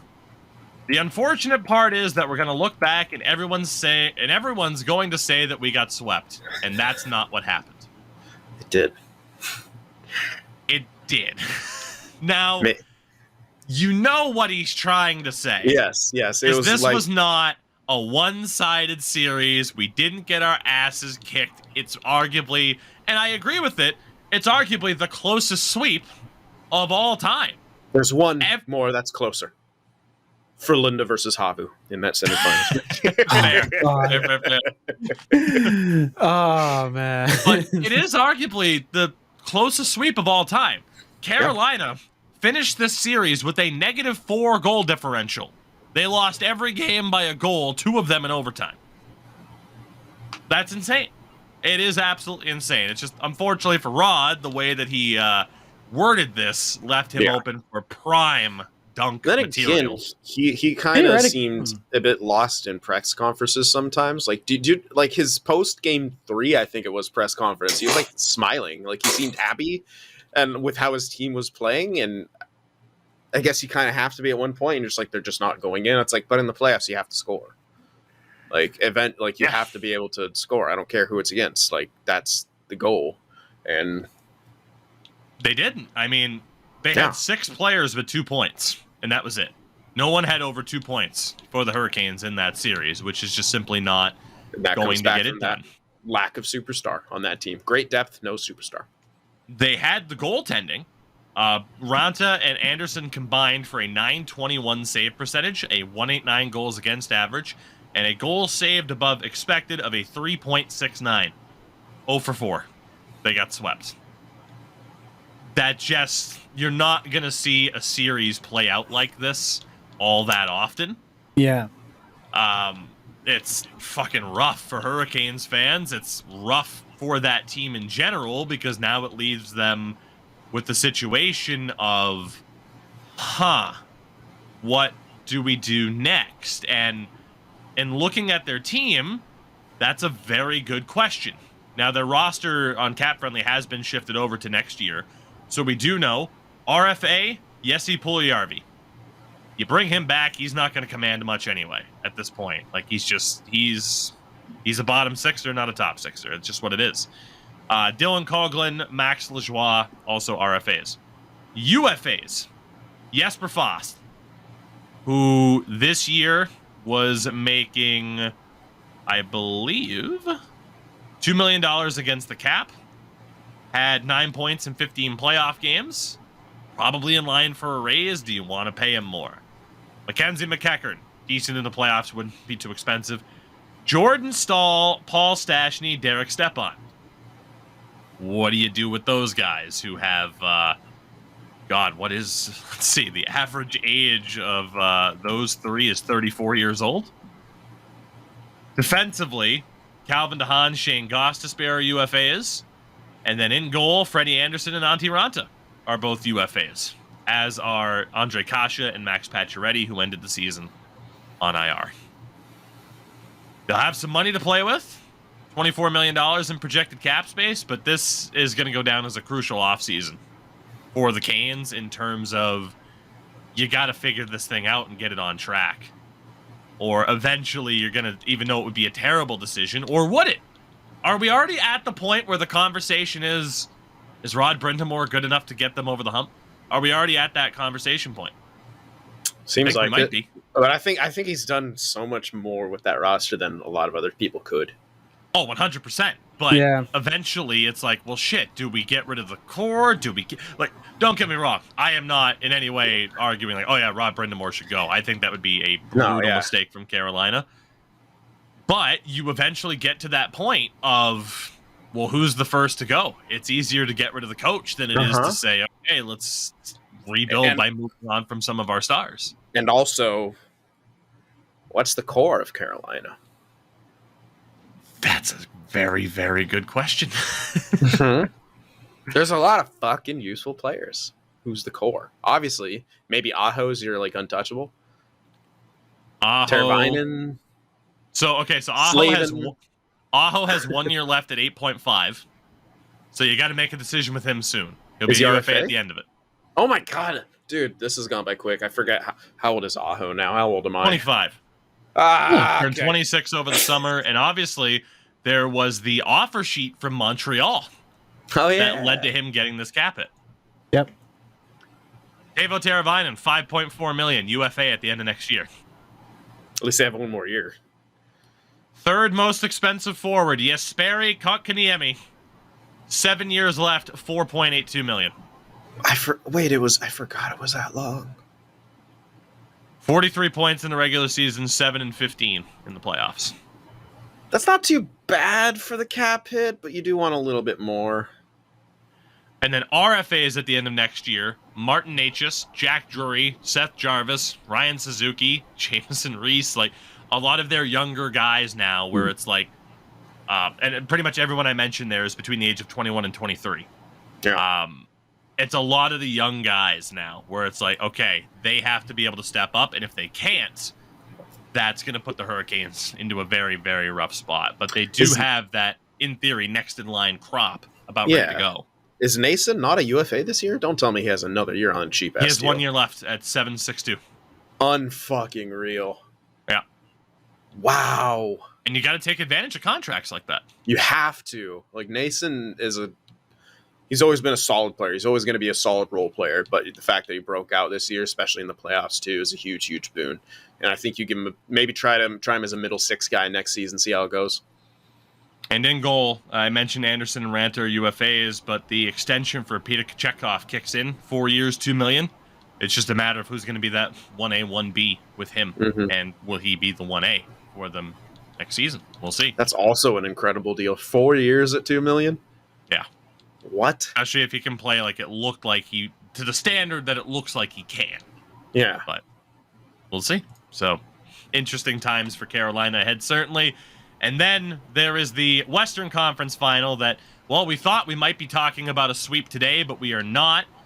Vegas now up 3-1 in the series. They won Game 3 4-0. I mean, there's a fair amount to talk about from this game. Vegas was up 3-0 just 7 minutes and 10 seconds into the game. Ottinger I pulled know for what Wedgwood. that's like. Just the doors blown off immediately, and Dallas pretty much had no shot. Ottinger stopped just 2 of 5. Wedgwood. Hey, those are good at bats, Tougie. You go 2 for 5 in a game. One of them was a double, RBI double at that. Wedgwood only faced 11 shots, stopped 10 of them. So, I mean, Vegas just turtled up. Aiden Hill stopped 34 of 34 in a shutout victory. But aside from the scoreline, the other thing people were talking about, Jamie Benn suspended for 2 games for trying to behead Mark Stone via guillotine. And more so than the actions, it was his actions afterwards. He left the arena without speaking to the media, and then spoke the next day only to say this quote coming from friend of the show, who of course we've had on our trade deadline special 2 years in a row, Mr. Danny Webster of the Las Vegas Sun. Quote, "The game happens fast, emotions are high. Obviously, I would have liked to have not fallen on him and to use my stick as a landing point." Whew. I mean, just the That's language. an all-timer. Yeah, the language of that. My God. Well, here's the thing. NHL DOPS, this is your boy. You've allowed him to do this. Yep. You've bred him into this by not ever punishing him for his dirty ass plays, because he's been dirty his entire career. I don't care if he hasn't been suspended. He has been dirty his entire career. It should tell you something that he hasn't been fucking suspended. It should tell you something about the DOPS. By the way, him and George Peros are friends. Nepotism? Never. Not in the NHL. No. I'd like to think most reasonable Stars fans would say, at the very least, yeah, he walks that tightrope. That's the best you can say about him in terms of dirty or not for Jamie Benn. Very similar to Gabriel Landeskog with Colorado. Like, look, I think most people know, right? Like, that guy, he had his moments. Yeah. Hopefully, again, his career isn't over, but obviously, I mean, this might go down as Jamie Benn's biggest legacy, is this quote of using my stick as a landing point, to the point where Frank Saravalli on Twitter, quote, "Damn, I wish this fork would stop making me so fat." Yeah. God damn. Honestly, for Dallas, he's getting the letter stripped off his chest. He should. And if that's the question, right? It's such a tough look. How do you leave this guy as your captain? Refuse to face the media afterwards, pulls this shit in a crucial Game 3. And won't go down on his wife. Not a leader. Piece of shit. He's a follower. So, fortunately for him, Stars win Game 4. He will be suspended for Game 5, but yeah, I don't know how you don't take the captaincy off of him and give it to, I don't know, Miro Heiskanen, Rupe Hintz, someone who's actually fucking shown up in the playoffs. I can get on board with that, but it's got to be Pavelski. Or Joe Pavelski if he sticks around, and obviously he'll be the big talking point. That's the thing. Yeah, he's not like it should be on Heiskanen. One of the Finns. You know why? Because they're leaders. True. Obviously, Sin, you mentioned Department of Player Safety, a lot to blame for this. They haven't cracked down on garbage like this hard enough. I mean, Pietrangelo, the slash on Draisaitl, so on and so forth. Stars fans littering the ice at the end of the second period after a Max Domi cross-check on Nick Hague led to a 10-minute misconduct. Domi was also fined, apparently, for a slash on Stone, not Hague, so I guess there was another incident. But yeah, they literally iced to the point with like 22 seconds left. They just got to be like, all right, we're going to end the period, and it'll carry over at the start of the third. Aiden Hill had fucking popcorn thrown on him, and he had the quote here, I guess everything was just hitting me tonight after a 34 save shutout, which Aiden Hill, Jesus Christ, put him in a body bag. And obviously the stands were fucking empty at the end of that game. The Stars president, Brad Alberts, released a statement apologizing for the fans, on behalf of the fans. And all looked fucking dead in the water. And then Dallas wins game 4, 3-2 in overtime. They gave up a very early goal to William Karlsson. Both he and Marchessault scored in this game for Vegas, their 8th of the playoffs each. Jason Robertson almost single-handedly wills the Stars back into it with his 5th and 6th of the playoffs. And then it was on the power play with Braden McNabb in the box. Joe Pavelski's overtime winner, his 9th of the playoffs, keeps Dallas' season alive. Captain America. He is such a clutch player, by the way. God. Literally in the NHL, historically, he is the most clutch player. In terms of most career postseason goals amongst active players, he has passed Alex Ovechkin, taking the lead now with 73. So obviously having more than the likes of Ovi, Crosby, Malkin. And Pavelski, at 38 years and 318 days old, is the oldest player in NHL history to score an overtime goal when his team is facing elimination. Wow. Clutch. He's probably the oldest one to do that on a Thursday with a full moon just around the corner. And fucking beat me to it. I hate stats like that. I'm such a hater, but I hate stats like that. It's like, he's the first player on a Wednesday in May to get Dunkin' Donuts and score an overtime winner, but he didn't get the cappuccino. He got the fucking Boston cream and a fucking coffee, 2 sugars. I know. Like, these stats what are these fucking stats? Fuck they you. Get so much more intricate and intense that, like, they just have to say, he was the first to... I'm like, bro, he's the oldest player to score an OT goal when his team is facing elimination. Like, such a specific circumstance. Like, I get how this matters, sure, but also it's like the circumstances that they sometimes come up with are fucking hilarious. It is. God damn it. Fucking hate it though. Ottinger, game 4, shows up, stops 37-39. I don't understand this guy anymore. It's either he is a trash bag or he's everything that people thought he was in terms of a clutch playoff performer.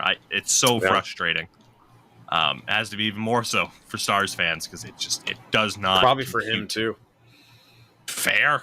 I mean, yeah, when you know the level you can play at and you just can't get it done consistently right now, it's got to be a fucking pain in the ass. Aiden Hill stopped 39-42, so he had a good game. But again, Stars when I know Aiden Hill. You want a reminder of what the trade was, Sin? You know what it is. You know what it was. No. Aiden Hill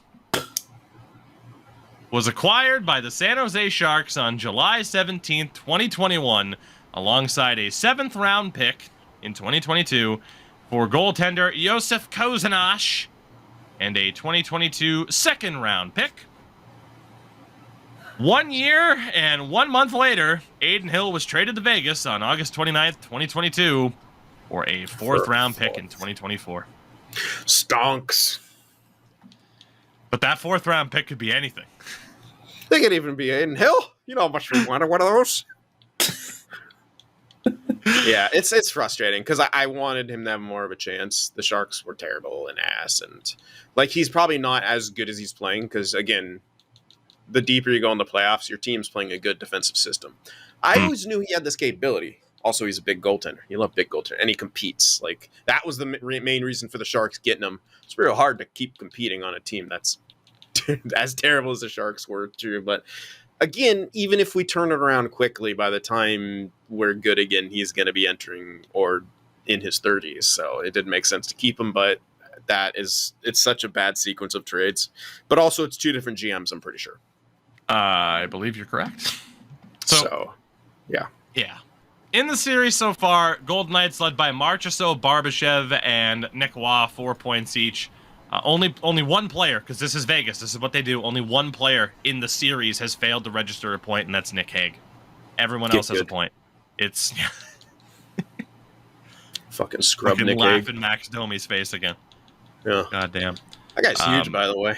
I didn't realize how big he was. He's a fucking monster. I love him. If I were him, I would have dropped Domi, though. Like, yeah, I know he's not gonna because he doesn't have to, and it's funnier the other way, but, like, it would have been kind of cool to see him drop the gloves, and then, man, if Max Domi was able to level him, that would have been even better. That's why if you're that big, you don't fight. Yeah. In that situation. You It's don't. very true. You don't. And it's for two reasons. Because, okay, so I had this experience, right, as a taller person. It's funny, Sin, because Sports Gamer released the graphic. We had a little photo shoot in Finland, and they released the graphic of Sin and I back-to-back, arms crossed, like the buddy cop movie. You mean my back to your ass, pretty much? Oh, fuck.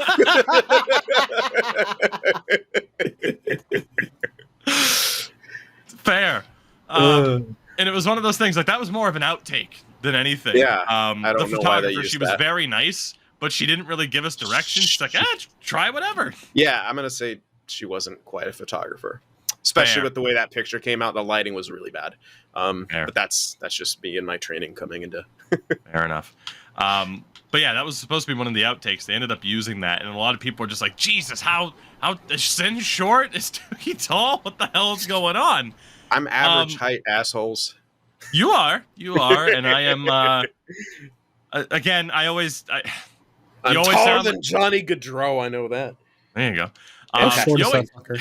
you always hate to say it, but technically, I'm 6'2.5". I round down to 6'2" because I don't need to be 6'3". Like, I have enough fucking time. Really? That's it? I thought you were like 6'4". No, 6'2.5". He's wearing Unless I'm- lifts. That's why. Unless I'm shrinking. Maybe I am. That's my secret. Dude, I have a hard enough time, like, sitting on fucking airplane seats comfortably without the extra fucking leg room. You think I want to be taller? See, Fuck so that. here's the flip side. I'm 5'9.5", maybe sometimes a bit more, probably near 5'10" when I wake up in the morning, but I'll say 5'10" sometimes. But I know We're the same height. centimeters are better because then I'm 176. Fucking huge. Huge. To that point, though, about height. Growing up for me in school, it would always be the fucking short, douchebag, scrappy kids that would try to poke and prod you to get them to fight, because there's no winning if you're taller. Because either you look like an asshole for going after somebody that you have a clear size advantage on. So if you beat them, well, what the fuck? Obviously you beat them. Look at how fucking big you are. Yeah. The flip side is if you fucking lose, you get dunked on. There is literally no winning as someone. If you fight someone who is 4-5 inches shorter or more, you cannot win. You either look like an asshole or you get clowned on because you lost. There's no winning. Yeah. So, yeah, that was a good amount of the high school experience of just wanting to fucking throttle somebody, but being like, I can't do it. Like, there's no point. Not that I'm the toughest guy in the world, but I wanted to kick that kid's ass. Aiden Hill in the playoffs. This series, 943 save percentage. Just a twist of knife there for you, Sin, a little bit more. Stars, on the other hand, led by Robertson and Hintz, 5 points each. But only 10 of 21 skaters to have played in the series for Dallas have recorded a point. The series, and Ottinger has an 886 save percentage. Oof. But Smart. come back. They might do it. Vegas is in trouble. Good luck. Vegas is Start not in trouble. Wedgwood. Vegas is in trouble only when they lose this next game and then have to go back to Dallas for 6. Agreed. It's kind of what's going on with the NBA conference final right now with the Celtics. So we're down 3-0, and now all of a sudden it's 3-2. So Miami heading home for 6. It's like, oh, fuck. Like, we definitely can't lose. At least Like, they're all heading home for 6. Like, yeah. But, yes, but all the pressure gets flipped yeah. in terms of, just that set of circumstances. So Vegas needs to win it on home tonight. Is it tonight? No, tomorrow. tomorrow, yeah, They there need will to. be. Otherwise, we know how much momentum's in hockey. And let's recall, Vegas have blown series, and they've blown leads. They blew that's, again, something that people always forget about that Game 7 4-goal power play that the Sharks had. They also came back from 3 games to 1 down in that series to win in 7. Like, that's the bigger picture there. We'll see what happens. I still say the Golden Knights win this series, and you have to favor them until you can't. And I'll favor them probably even if there's a game 7 because they're a good team. As much as I don't like them, they're a fucking good team. Can't deny that. I mean that ruthless strategy has worked out. Like they're back in the conference finals again. Like they need this. Like they desperately need to win because I'd say 3 years from now it's going to be very, very tough for them to be competitive, and it's going to be a very long road back to the top. Or you just routinely keep flipping players. That might continue to work, but I don't know. Like with the way they've been doing that, they keep having, God, I cannot find the words that I want to use. Diminishing returns. Every single time they've done that, they've had diminishing returns. Now you can get lucky in free agency with Petro, but again, you have to capitalize on that because Petro's 33, and he's at what 6 more years at 8 point something million. If I am not mistaken, even if it's only 5, that's not good. That's a long time, regardless. I can get you that exact number in about 3 seconds. Petrangelo has 4 years left at 8.8 million. Oh, that's it. Okay, that's a bit better, but still. He's getting traded the next 2 years, knowing how Vegas at moves. 33 100%. Years old. He turned 33 in January. Yeah, he's a little bit younger than I am. Older. There you go. Yeah. Our final 2 talking points here, because we mixed in some of the other ones. Really quickly, a Sens update. This whole ownership debacle, if it wasn't being deemed a debacle before, it's a fucking debacle now. From Frank Saravalli, more alarming details surfacing about the Nico Sparks-led bid to buy the Sens. Sources say within the last 24 hours, the Sparks Finance Group is still soliciting funding. Quote, "This is an urgent matter," the Sparks Group wrote to prospective investors. Islanders fans might recall a certain owner who said he had the money and didn't have the money. You might want to get the Remington Group and Ryan Reynolds back into the fold, or I don't know if you're selling this team anytime soon. You might want to give up and give in for those exclusive negotiating rights from here. And guess what? That asking price or their demands just got a little bit better in their favor as opposed to the Sens ownership group. So you can take the Eugene out of the Sens, but you can't take the Melnick out of the Sens. As I mean, they are his daughters. So yeah, would he apple falls far from the tree? I don't think so. Not. Yeah. But I think the worst part about it too is they had an additional $200 million on top of the asking price. They were up by $200 million. So that $200 million they're going to get for it, that's probably gone if they're trying to get the Remington group back. So it's going to be really interesting to see what happens, or if Spanos somehow gets the money. Sparks as opposed to Spanos. Sorry, Spanos was what we were alluding towards with the Islanders, but yeah. It feels like a similar situation, essentially. So yeah, go figure. At least they haven't transferred ownership to this group yet, like the Islanders did to Spanos. Tremendous 30 for 30 documentary on that, by the way, one of my favorites. Final talking point of the night of the podcast, boys. There we go. Just combine 6 words. Kyle Dubas. Now, the other day he released a mostly nothing burger statement, thanking the fans and such. He did mention, quote, not wanting to get into specifics of what he considers reasonable and consistent, but private discussions. Fuck you, Brendan. Yeah. But then there were 2 different stories about Dubas that popped up. Taylor Haas of DK Pittsburgh Sports reported that Dubas met with Sidney Crosby at the Penguins practice facility late last Thursday. Tuesday. This Thursday? Was it this Thursday?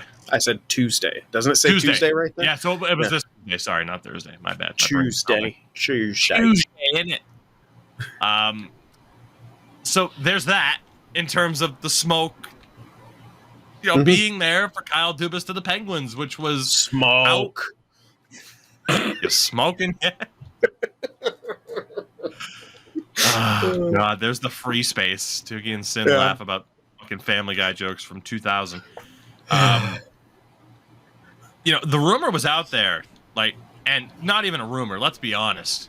The Penguins floated this, or Kyle Dubas's agent floated this. Yeah. The idea of the Penguins will be in for Kyle Dubas if he leaves the Leafs. That was out there as the playoffs were starting. Mm-hmm. And that was out there with intent from one side or the other, if not both.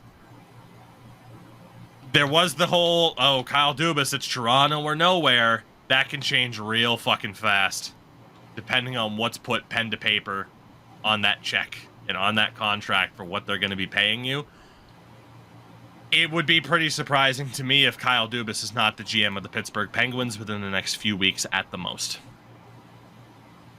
It just feels like it's going to happen. Yeah, I want it to happen. Fuck it. Forget those fucking fair-wear Maple Leaf fans who are like, oh, you can't be a fan of a GM and then fan of like a team itself. They have to be like, you know, you lose one, you're just a person. It's like, yeah, I like the work that he did. He did a pretty decent job. He got us the most success out of any fucking GM that's done it in Toronto. Granted, we got out of the first round once, but it's still better than anyone for the past fucking 20 years. So no, Endo, it's totally healthy to say once someone's gone, nah, fuck them. It's totally healthy to do that. They were never any good. Fuck them. Yeah. Hear about that? Hear about that?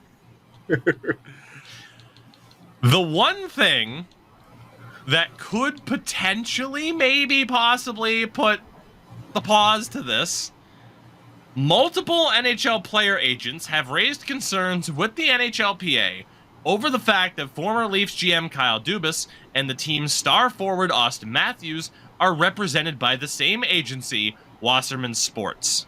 The NHLPA has confirmed it's reviewing Dubas's relationship with his agent for a possible violation.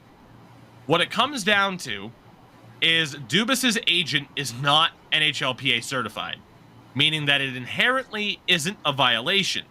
But again, that agent does work for the same agency where another agent represents Austin Matthews and other players. And an agent was interviewed, and this is the funniest thing to me, because this ends this conversation right here. There's nothing that's going to come of this. Quote, "This is clearly prohibited under the regulations," one longtime agent said on Thursday, requesting anonymity because he was not authorized to speak on behalf of his firm. The next thing he said, quote, "It is an unwritten, understood, and long-standing practice that your guy down the hall doesn't work for the other side. I'd like the NHLPA to launch an investigation and draw their own conclusion." I repeat, quote, "This is clearly prohibited under the regulations." 2 seconds later, "It is an unwritten, understood, and long-standing practice." Which one is it, bud? Kids, don't let your dreams be dreams.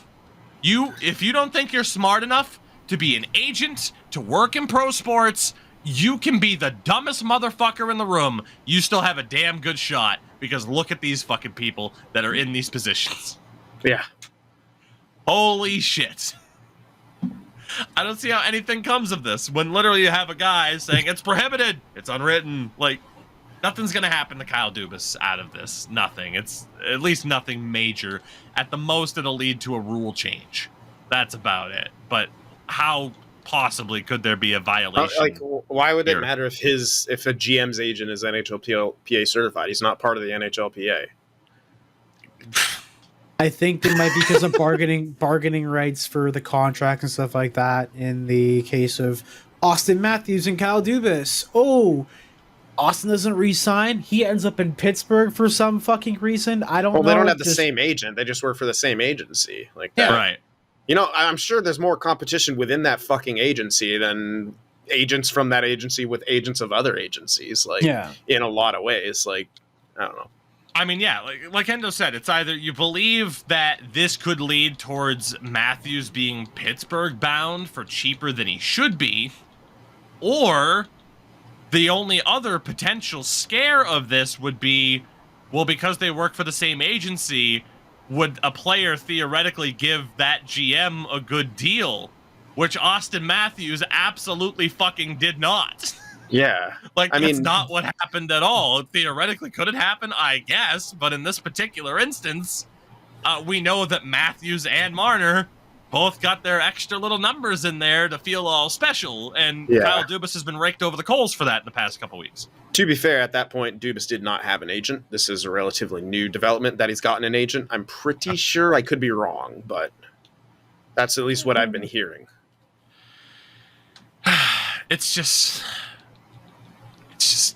would this be news if it was any other GM other than the former GM of the Toronto Maple Leafs? It would not. This goes back to one of our viewer questions. Yep. Yeah, there you go. That's the perfect way to kind of wrap this show up full circle. There is a tremendous example for you. I got a better way to wrap it up. Did you hear that Marie-Philippe Poulin and Laura Stacey, both of the Canadiens women's national team, got engaged? I did. That's news in Canada. To each other or yes, to each other. Oh, that's so awesome. Yeah. Okay. We stand. I wasn't too sure about their obvious their sexual preferences or relationships. So good shit. Yeah. People are like, this is news. I'm like, are they on different teams, by the way? They are on the Canadian national team. I think Marie-Philippe Poulin and Laura Stacey are both a part of the PHWPA. So they aren't PHF bound. I can check right now. The PHWPA. Hey, remember when we thought by now that there might be hope for the one big women's league with all the best female players in the world? Yeah. Yep, she's affiliated with the Montreal chapter of the Professional Women's Hockey Players Association and member of the Canadian Women's National Ice Hockey Team. That's Laura Stacey. Their fucking league name is a mouthful. Holy shit. I just love the term Montreal chapter. It makes it sound like a gang. Yeah, with the chap. With the Montreal chapter of the PWHPA. You know who you're fucking with? Pay up. I've been watching too much Sopranos lately. Sorry. Oh, it's so stupid. Gang. Yeah. I fucking hope they come to terms with each other and just kind of work together. Oh, they did. They're getting married. Yeah, those two. Listen, this would be perfect if one of them was a part of the PHF. It's like, wow, we have like two people in relationship together. Symbolism, work together. Christ, you have two advertisers who won't work with each different companies. Just work together. Come on, ladies. Yeah. Anyway, Women! all I was asking is if they played on separate teams in the women's league. I didn't. I wasn't asking about all their different roles that they had in various thingies. She doesn't even play. She doesn't even go here. What the hell? Her Wikipedia says that she played in the Dream Gap tour and hasn't been on there since. But where did she go to middle school? I don't fucking know. What did she like to eat for lunch, Endo? I don't. Just because I worked in Toronto sports media for like a hot minute. That wasn't what I was making fun of you for. It's all good though. Yeah, I might just Sopranos. Yeah, you got a black screen at this episode point. And just otherwise, Endo's going to be Googling for another 20 minutes. Yeah. Well, hopefully too. There was an error message that just popped up for me too. But hey, at the very least, it would have happened at the end of the show, and I can always re-record this if I need to. Gentlemen, fun show. I did not think we'd hit 2 hours, but damn, the viewer questions were strong today, and that's where we ended up. Endo, anything to promote? Anything to mention aside from where someone went to high school and finished on their 11th grade track team at their meet at a rival high school? Endo McGuire, please answer.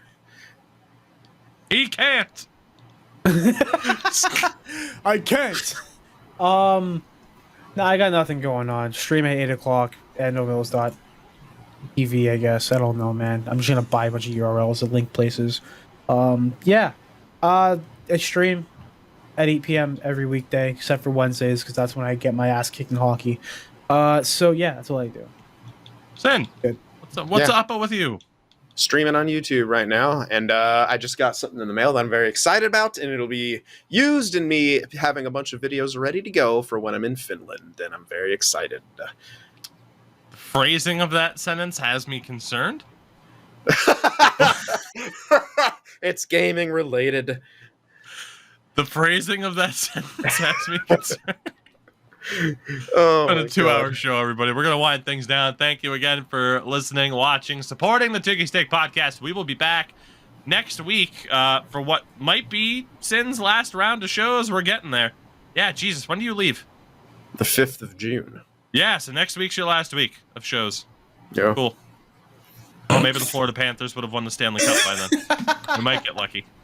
We missed talking about the Stanley Cup final last year because we were both... Yeah. But...